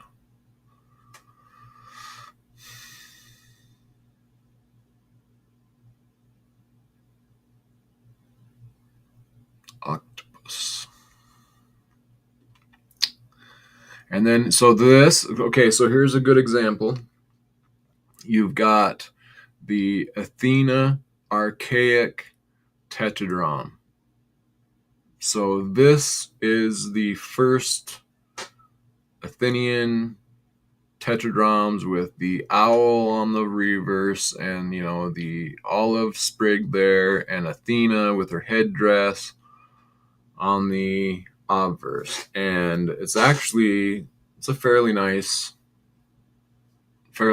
archaic one. I mean, it's kind of wore down, but it's a good example. It's not off the flan or nothing. It's all centered well. But here is the same coin, just let me get. So this is probably the most common. This is kind of mid-range Athenian owl tetradrachms, and this was kind of at the height of the Greek art. Like the Athena is not that great, but the owl is very nicely done. And some of the other art during this time is kind of the height of the Greek art. But this is the archaic look. Like once you see the archaic look, you start to realize, okay, that's an archaic example. Whereas this is even after. Well, this is saying 450. Maybe this is kind of in between, I guess, 465 to 454 BC, whereas this is it's pretty close to the same time, but and then very later you change to this. Once Rome conquered that area, they started putting out these Athenian tetradrachms, but they were under Roman rule. In fact, it's probably Latin maybe there. I'm not sure. I need to look into that. But anyway, you can see it goes from archaic and it changes over time and becomes the common. This is probably the most common Athenian tetradrachms, is this look right here. This is cool. They just put out a new coin that I wish I should have pulled up the example, but this would be a great example. So they have a modern gold coin that they put out showing this Sicyon, whatever that is, of which is a lion with a goat head coming out of the back of the lion, and the tail is of a serpent. So it's like this mythical creature that's all these different animals. And they put out a new one, and it is just poor quality. Like, even though it's oh man, I don't know how to describe this, but like I like the art in this coin. This, I would much rather have this art as opposed to the modern that is actually maybe more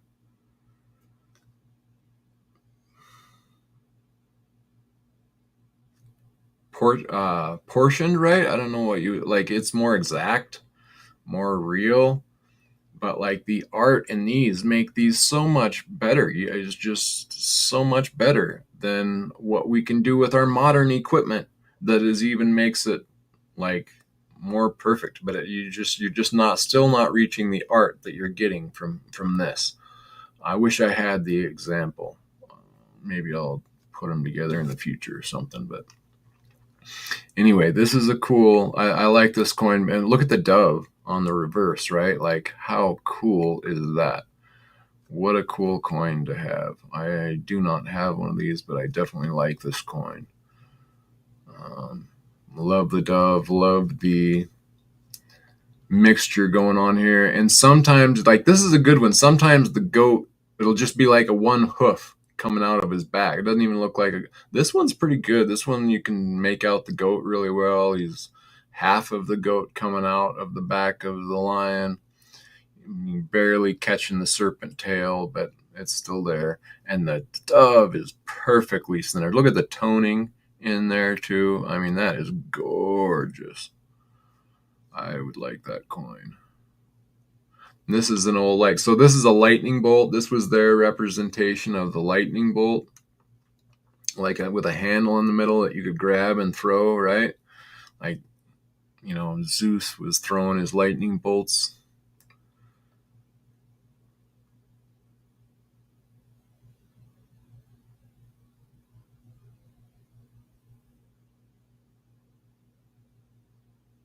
Head of Hera.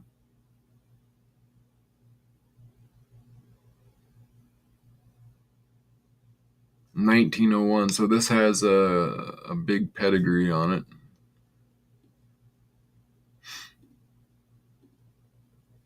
Oh, here's a Kenosis coin because it has that the maze in it. So if you know the story of Kenosis and how they found it, like they dug it up on the island of Crete, one of these, the city of Kenosis, and Aaron has, and in fact, I got to hold it in my hand, an amazing coin with the bull that's half human, half bull. That was an amazing coin. I wonder, hold on one second here. Okay, I wonder if I can pull that up. It was so cool. It was my favorite coin. I'm gonna.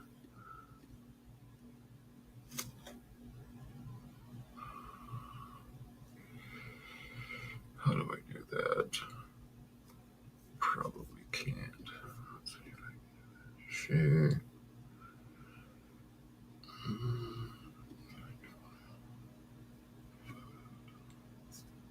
One second, guys. See if I can pull this up.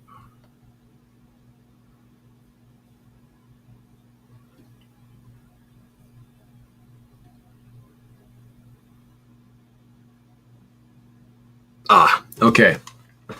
So this is me holding it there at Burke's in Chicago. I can't blow that up anymore. Can I? Okay, so I was so happy to be him showing me these coins. He was just handing me flips, and I wanted to take that out and hold it, but I didn't want to press my luck and drop. It's like a very expensive coin because it's like the best known example of this coin. I wish I could blow it up a little bit. Don't know how to do that. Yeah, I just can't. Not helping. But so it's a bull as a man running. He's got a tail between his legs. The head of a bull, and in the story that goes with it is very cool. And he.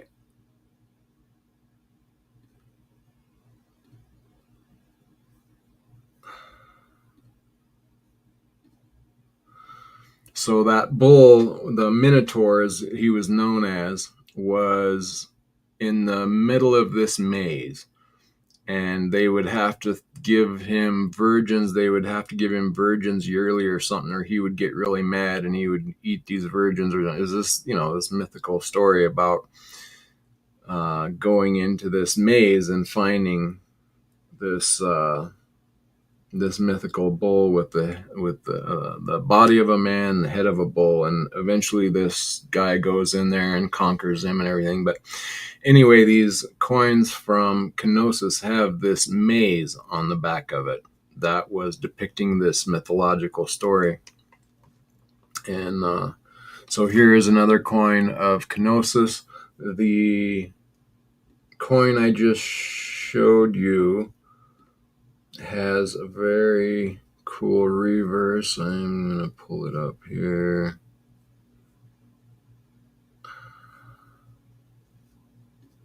That I like better than what is showing there. So here, so on the obverse, it has the bull running as a man, and then on the reverse here, it's showing the same maze, and they have different coins that have different examples of mazes.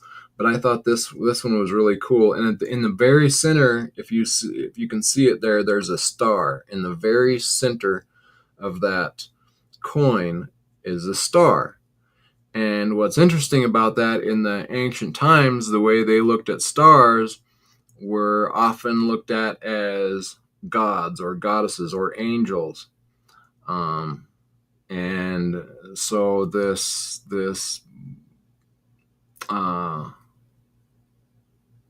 mythical god with the bull head was kind of a god or an angel, or this mythological creature that has these powers. And here at the very center of the coin here that I'm showing on screen, you have a star, or what would be considered that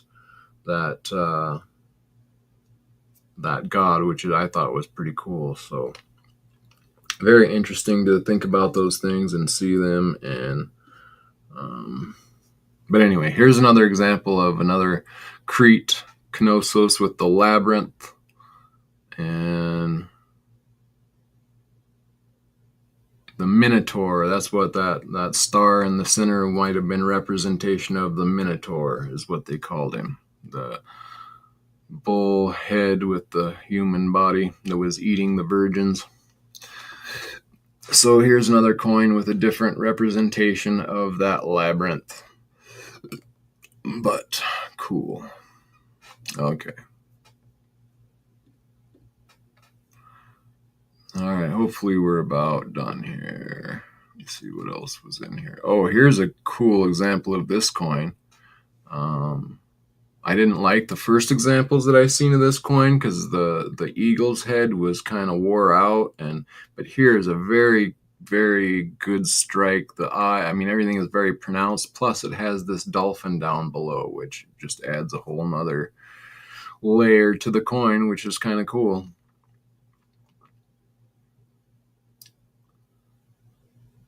Extremely rare variety with letter on reverse. And then you get into these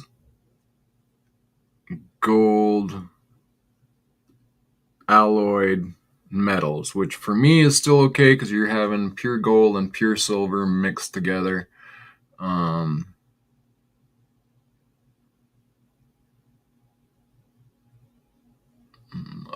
Electrum, I think is what they call it. It's a mixture of gold and silver. Some of them look more gold, some of them look more silver, and that's probably because some of them have more gold and some of them have more silver mixed, but it's a mix nonetheless. And this we have a tuna on the back and a lion head on the front. There you have the Athenian helmet and the tuna underneath. It's a pregnant sow, wild boar. Here's a head of a bull with the head of a human and a tuna behind it. Here's an early example, 450 to 330, of a man wearing a lion skin headdress with a tuna fish underneath. And here is, I believe it was Hercules as a baby. The myth goes that I can't remember how it exactly goes, but he got entangled with some snakes that were sent to kill him or something, and he was strong enough as a baby, he ended up strangling them or killing them or something. I think that's what this is depicting. And I actually quite like this one. This Cyzicus has some really cool heads of Zeus on them. Some are quite amazing. The bigger ones, this one's tiny. This is a half a hemihecty, which is just a little over 1 gram, so a tiny coin, but pretty cool imagery for that tiny of a coin with the tuna fish underneath, always with the toonie.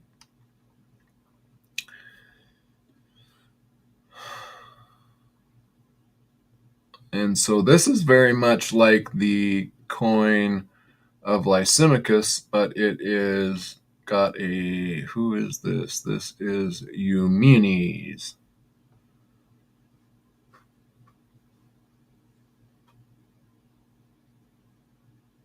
What is ivy leaf to the outer left? I was going to say it looks like cherries. I guess that's an ivy leaf. That's kind of cool. Look like some cherries. Nike has already been there and given Athena the wreath, evidently. Got a bow. I would think that's Athena. Yeah, Athena enthroned. It was a fairly nice example of that coin.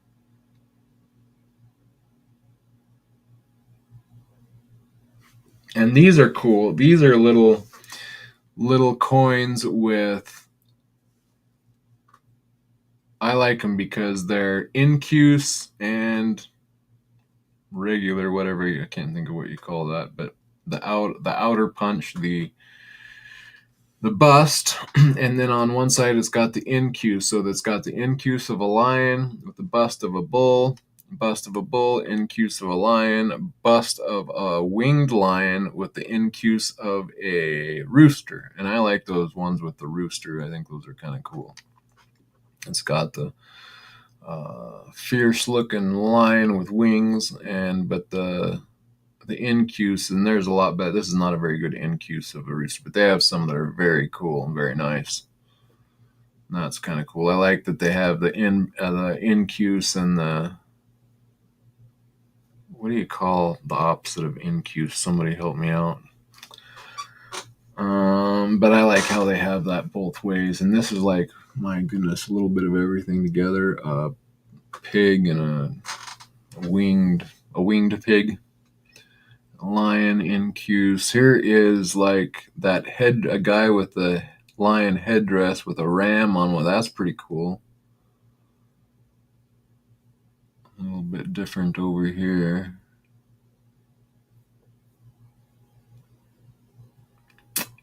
Cool little hecty coins. Those are all small, 2.5 grams. A hemihecty is like a half of that, so these are 2.5. This is probably 1 point, whatever. Okay, and then here we get down, we have here's a nice Ephesus B. with a nice reverse and obverse. I would like to have this. I bet this pulls in close to $5,000, I bet, if not even higher. But it's 1979, not quite pre-70, but Rare Magistrate. Must be the name over here.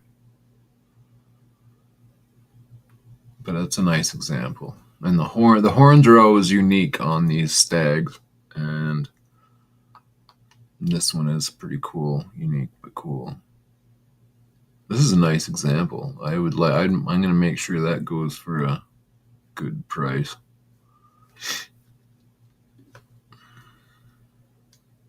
And then here we have another example of the same. So this would be the Artemis. The Greeks would call Artemis. The Romans would call Diana, like the goddess Diana in Ephesians in the Bible. And what's cool is here on the back with the stag and the Ephesus, there's probably maybe something there in the F for Ephesus. But what's that say?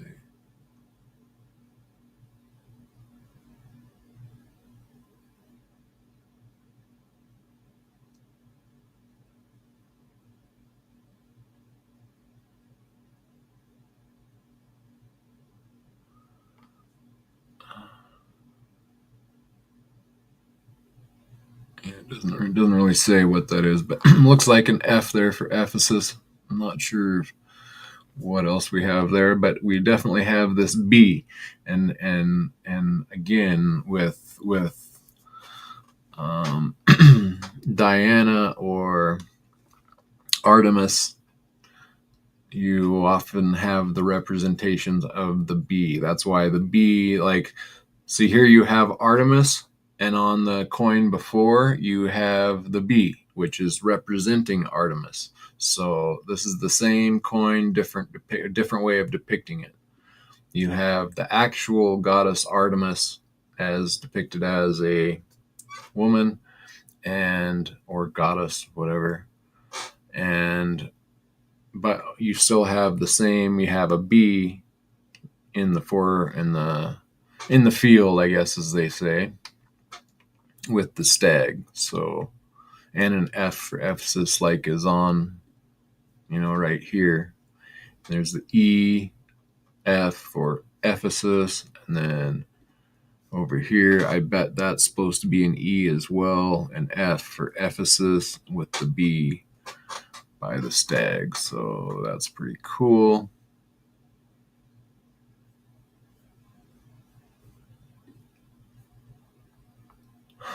All right.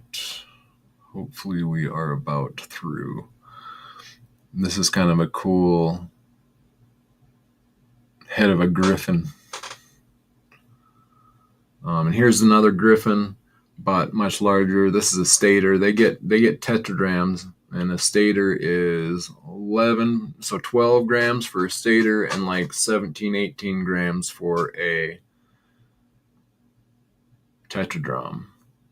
But so this is just a stator, but it's a good depiction of, with like a little bird or something down below. What is that? Swan. Yeah, a little swan. Griffin and a swan. Kind of cool. And then these were some of the earliest coinages out there. They had just a rounded with a punch on the back was the very front. And then they started doing these little weird ripples and stuff on the front. And then they actually finally made it to actual imagery eventually, like this, which is pretty cool. And so then it was just imagery on one side, and then eventually they started doing both sides like this. And my guess is they went from the punch. See, like if I was to, my guess is they went from this punch on the one side, and it was just rounded with nothing on the other side, were the very first coins. And then I bet they went to like this type where you have that punch. They turned in that punch. They made that punch into an image, like this lion. And so it would, instead of just being a punch, it became an image to punch it. as well. And then they went, and then they're like, well, why don't we just put imagery on both sides? Would be my guess as to how we come up with a double-sided coin like this, but it's just my guess on it. But that's kind of cool imagery, right? Like for being so old, 5th century, that's pretty cool. And this is kind of cool imagery. This is a very nice coin, very well struck, very nice for being that old, kind of unique and different.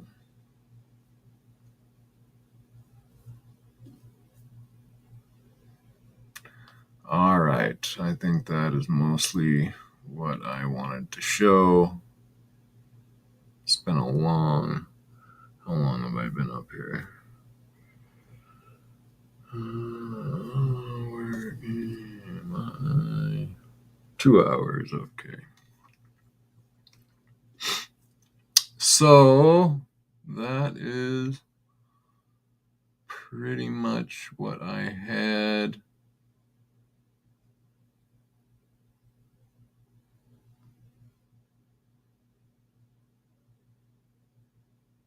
Oh, here we go. This was awesome. Look at this goat and like beautiful. I don't know, something about that. I really like that coin. Very cool. $1,000. That'll go. I should watch that. I bet that goes for $5,000. I bet or so, at least.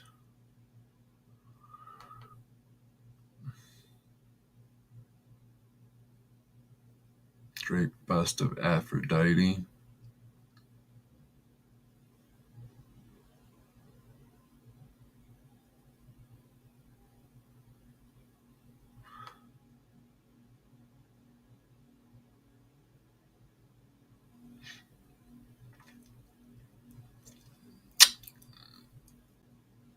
Here we are to the Antiochus coins that are kind of cool, I think, because it shows like Antiochus here, and you have the goddess Apollo here. It took me a while. Once I started figuring out Greek coins, this coin kind of jumped out at me. It was kind of the first coin I could read on my own, being Greek, that I thought was kind of cool.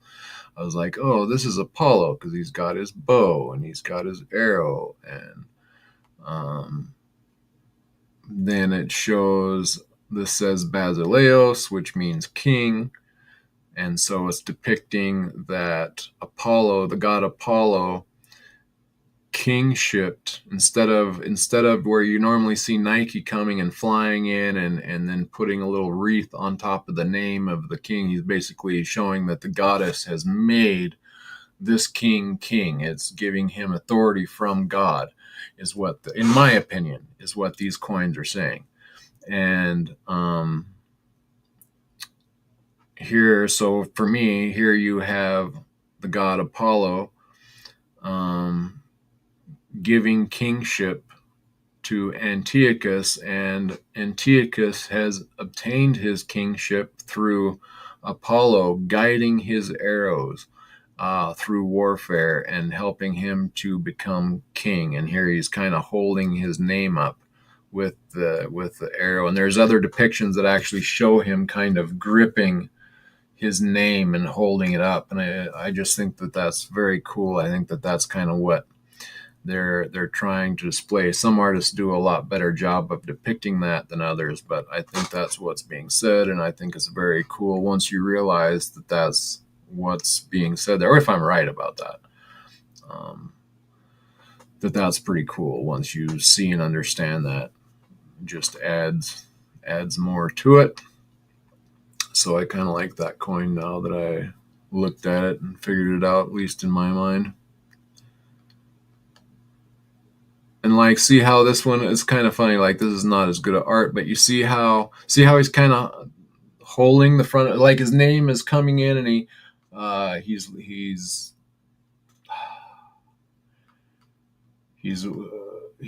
lining up his name, like that's coming in at an angle into his hand, and he's going to set that on, like it's him making Antiochus king, kind of like a different way of depicting the same thing.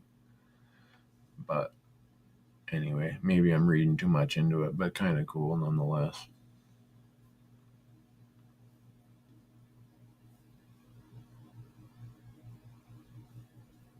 Sometimes I've seen it where the arrow is going through this O and kind of holding he's holding the name up by holding onto the arrow, and the arrow is the little barb on the arrow is what's in the O and holding the whole name up through his arrow. Like that one was a really cool example. So there's lots of different ways. This one doesn't do a very good job of holding them, just kind of in between his name there, but some of them seem to actually be kind of holding it or guiding it, or I think that's cool.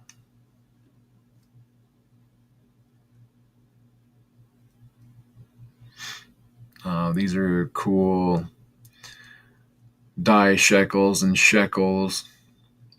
It's kind of in relationship to the Jews would use these shekels, and this area that was putting out this Tyre shekel. Well, Tyre was what was putting out this shekel, and it was the shekels of Tyre that the Jews used to put into the temple. And it's funny because, or I don't know about funny, but it's interesting because it's depicting another god that they were using to put into the temple. And a lot of people are like, there's no way that happened. Well, it was because of it being they had to use, so they couldn't do their own because they didn't have the authority at that time, from what I understand. And they had to pick something that had to be pure silver, and Tyre was known for its pure silver. And supposedly that's why they use these coins of Tyre, because they had to put in a half a shekel of silver, whether it be a weight or what. And this was a pure silver coin that was already weighted to the proper weight. So, and it was right next door to them, like they were close neighbors or somewhat close neighbors anyway. So I would like to get me a shekel. These old shekels are very cool. A die shekel, so that would be like 2 shekels. That's a fairly big coin, 25 grams. That would be pretty cool to get. This is 27 grams. I kind of like this one too. It's more chunky, a little bit different. But this is when you get to me, a good shekel here, it has this because a lot of people get these wrong. Like another thing that I was watching Silver Dragons, and he had some guy in there at that shop he always goes to visit, and he was showing ancient coins, and he said, here's a shekel of Tyre, but it wasn't a shekel of Tyre. It was another coin that looks somewhat close to a shekel of Tyre. They are similar in look, but completely different coins. And but this is an actual shekel of Tyre, and a good way to tell those 2 coins apart that are somewhat similar. They both have eagles that look similar on the back, and they both have just a bust on the front, and they're somewhat similar. But the shekels of Tyre of Melkart, the god Melkart, it has this lion skin around the neck, and that's one way to look. There's like this something around his neck here that's known as a lion skin. And this hair that kind of curls down around the cheek is another key giveaway to being an actual shekel of Tyre. And I'll see if the coin that they mistaken for a shekel of Tyre might be coming up here. But anyway, that's a good way. See, you got that what do you call sideburn?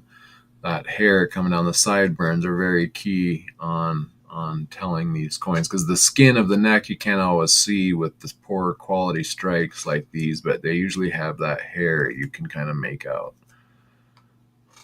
making it a shekel of Tyre. And then these are all Jewish coins from, so here's another lifetime of Christ issue of a shekel right here. So here is a shekel issued during the life of Christ, lifetime of Christ, issue date 136. So 10 or 11 AD, okay, is when this one was issued. And okay, so yeah, so this is an issue that was in the life of Christ time, and then after that you get into these Jewish shekels. So this is when the Jews had control of the temple. After they killed Christ, basically, they had authority to mint their own coins here. And these are Jewish war shekels. And this is from, I think this is the first one. Anyway, they have year one of the war, Jewish shekels through.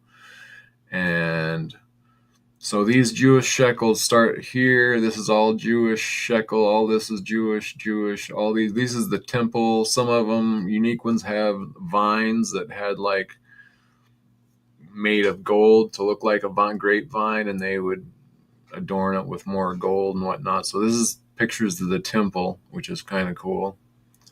But they were at war during this time, and obviously we know the Romans came in eventually through Titus, and was it Vespasian, or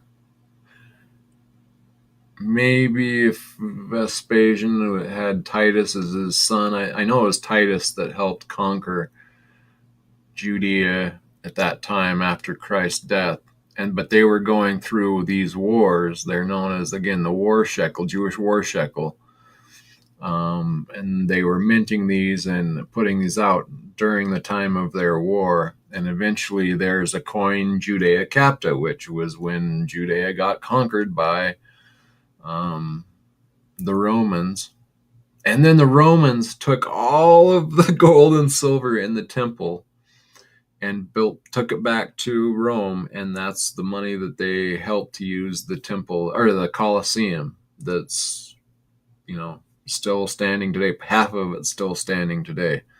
And that they had all of those bread and circuses and games, and they helped build that. The money from that came out of the Jewish temple.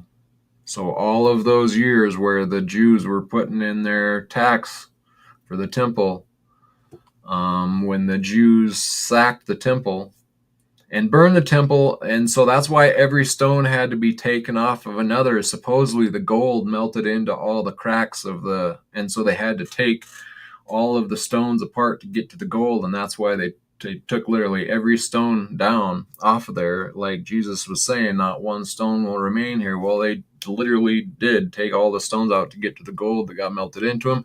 That's the story that I am told.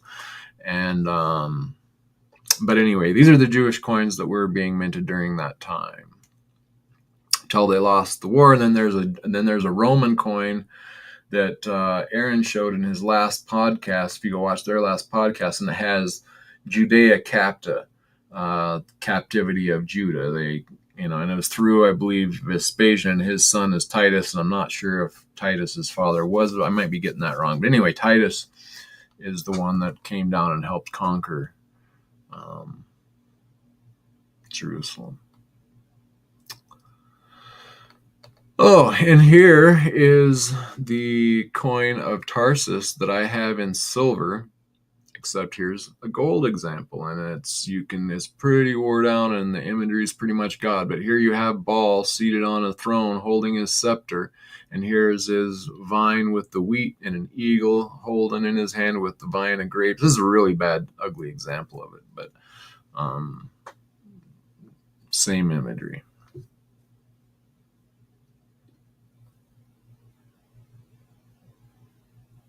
Mazios, satrap of Babylon. And interesting, when Alexander came and conquered that area and even went into Babylon, and Mazios here, the guy who had this coin minted, gave Alexander the Great his wife and welcomed him into Babylon so that he wouldn't be killed by Alexander the Great. And Alexander the Great in return thanked him and let him continue to be the satrap, or the ruler of that area. So the gift of your wife and getting down on your knees at the gates, I guess, was enough for Alexander to leave him alive and ruling over that area. Okay, and here is this. I like this coin. This is a headdress of an elephant instead of the headdress of a lion's skin. You have, but again, the authority, the power, that was what supposedly when those elephants came in to Rome through Carthage when they were being defeated. You know, can you imagine being in Rome and then seeing a big army, and at the front of the army is all these elephants? And so, I mean, the power of that new weaponry in that time of an elephant would have been quite powerful. And so they went from, a lion headdress depicting power and authority, and to a elephant headdress, which is pretty cool. But again, it still carries that authority and that power that I think they're trying to depict through these coins. And so here you have the elephant headdress on probably Alexander. Yeah, in the name of Alexander the Great of Macedon.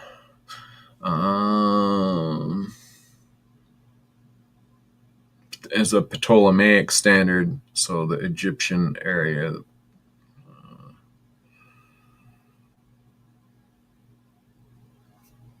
And then on the back you have Athena advancing, and this is a pretty cool reverse too, especially when you see these in person in hand and it's a good strike. This,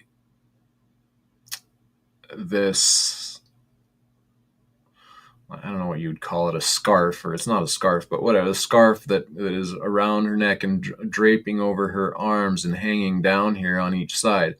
Those are so, and when you're holding it in your hand, they're so deeply cut and protruding and sharp, like feels like you could cut your finger on the sharp metal there protruding. So it's a very cool, in-depth coin reverse, and it's got the helmet there. That's quite cool, and an eagle. I mean, this is a very good reverse. This is a nice coin. I would love to have this coin as well. I'll probably keep an eye on this because it's pretty cool. I think we have a couple examples. Yeah, here's another example. So the back here, the reverse here is, you can tell, there's a good example of the reverse die being very wore out when used. Like, it had already struck quite a few coins by the time it got to this coin. In fact, it even has the helmet and the eagle. And see how those flow lines are coming out of that helmet and out of the eagle and out of some of these letters, and you can just see them, the flow, like that's from all the heat and pressure of hammering who knows how many hundreds of coins. It starts to wear at the die, and the die wears out, and it gets these flow lines in it. And so it's not that this coin is wore out. Like, if you look at the obverse, it's very clean and has a new die, and there's no wear to the coin. So it's not like this coin was circulated a lot. It's just that when it was struck, it had a new obverse die that looks very nice, and I would like that. It's a nice die. But then on the reverse, the die is so wore out, which could even be the previous die, which has that same helmet. In fact, I bet that is the same die.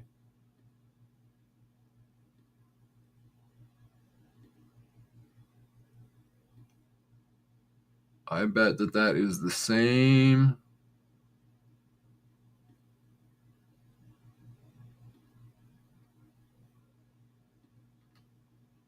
I wonder. I might have to look at that some more, but that might be the same die, just wore out. Like, it's close anyway. Oh, and it wasn't this exact coin, but it's one like it that they mistaken for a shekel. And it has the eagle on the back and a bust on the front, but it's not a shekel of Tyre. It's a Ptolemaic coin. And that's what I remember. I showed them the coin that they were pointing out was a Ptolemaic coin. I don't think it was this exact one, but it was close to it. It was kind of has this look. But that is not a shekel of Tyre. That is a Ptolemaic coin. And okay, and these, again, here we have a decadron.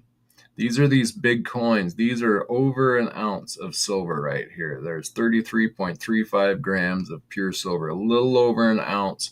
And here we have an octodram, which is just under an ounce, 27.79 grams of gold.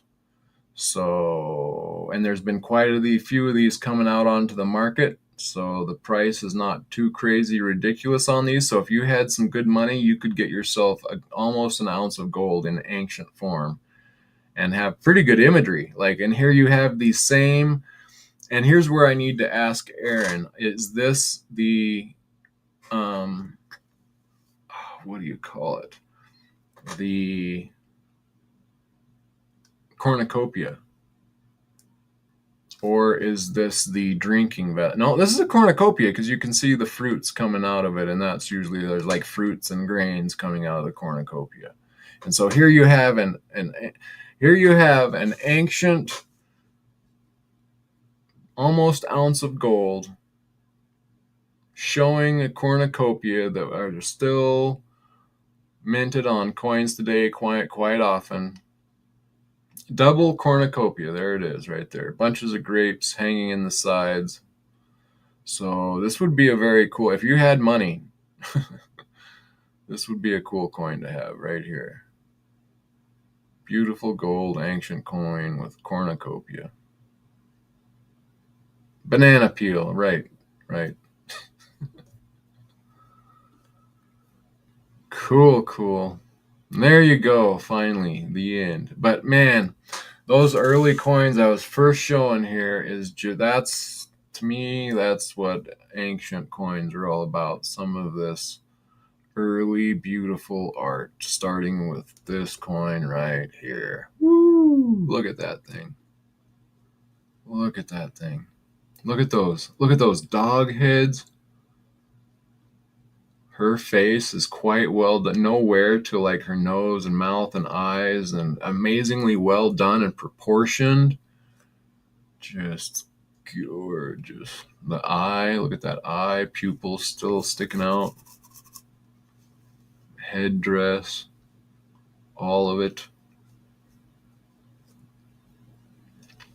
A bit of cracking, but again, I'm guessing that because it was so well struck. Like, look at how deep that thing is. I would love to get this thing in hand. It's got to be just thick and protruding from, like, you look at that thing from a side profile, it'd be like looking at half of a human face. Too cool. But lots of cool imagery after. Here's another good example of it. And go look at her face. I mean, that's good detail. Little, not quite as well on the dog heads, but still good. And where the one had the kind of human walking there, maybe throwing a spirit, here you have like an S or something instead. Or I'm not sure what all exactly was there, but that's interesting and cool. But yep, that's a good one coming up. Maybe I can get Aaron on and have him help me put in some. This might be the first auction that I actually try to enter. If I can talk Aaron into helping me with some of them. I have yet to build up the courage to try to enter into one of these auctions myself and put a bid in. I don't know why. I'm sure it's simple, but it's just a little intimidating.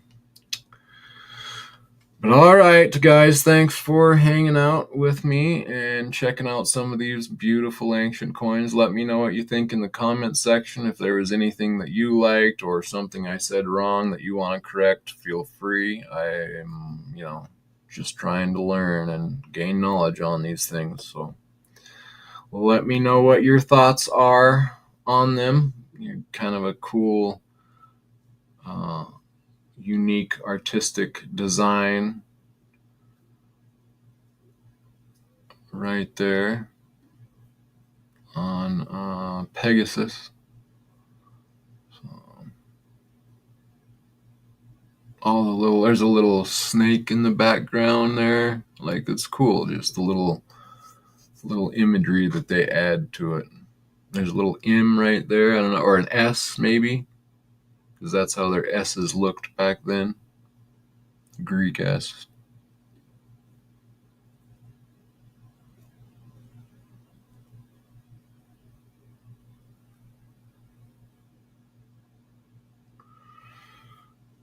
John Jacobs, welcome in. Good to see you. Just wrapping up here. We were looking at some amazing ancient coins. Going to be coming up here. Let's see, begins closing in 34 days. So it's kind of, they just put it up for people to look through, and I couldn't help but fall in love with some of them. So I thought I better show you guys. And yeah, let me know what y'all think, which one you liked, anything about it. Thanks for hanging out. These are unique coins. They have nothing on the back, but it's got this Medusa. I think that Medusa. I don't know why it said head of Medusa. I think it's Medusa, but anyway, yeah. Kind of crazy looking. Oh, here's one that has nothing on the back yet either. A Plu, head of a Plu. Is that head of Apollo, or is that somebody else? All right, guys. Space Miner says he liked the crab coin, octopus coin, and the ultra relief coin. The Judas coin, finally, also. Yeah, there's some amazing stuff with amazing history and amazing art, and it's cool to be able to look back in time like that, I find, and get something and hold it in your hand. And that's the other part of it, is like, wow, I can hold a coin from such an ancient time and be looking and seeing the imagery that they, looked at and understood, and the stories that go with them, and their history, and how it works together, and formed cultures and ideals, and amazing. So, and what happened to the art? Like, very good depictions and artistic on small, tiny, even on tiny coins, you'll be like, how did you get that well art on that tiny of a coin? And then you get into like the Roman, and you're like, what happened here? And then it became all like legalities more than art. And then you get into the Byzantine, and you're like, what happened? What happened to the art?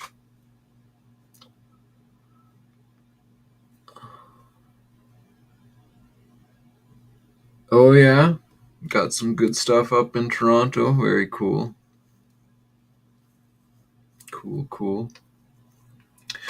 All right, well, this has been a long one. I better get off here. Thank you all for hanging out, and I had fun and enjoyed it. Appreciate you all. So let me know what you think down in the comments. Thanks for the comments that I did get in the comment section, and I'll have to go back and check some of them out. I know that some people were putting in some good comments, but I didn't have time to read them all, so I'll have to read back through them later. So thanks for hanging out, everybody, and we will catch you all on the next one.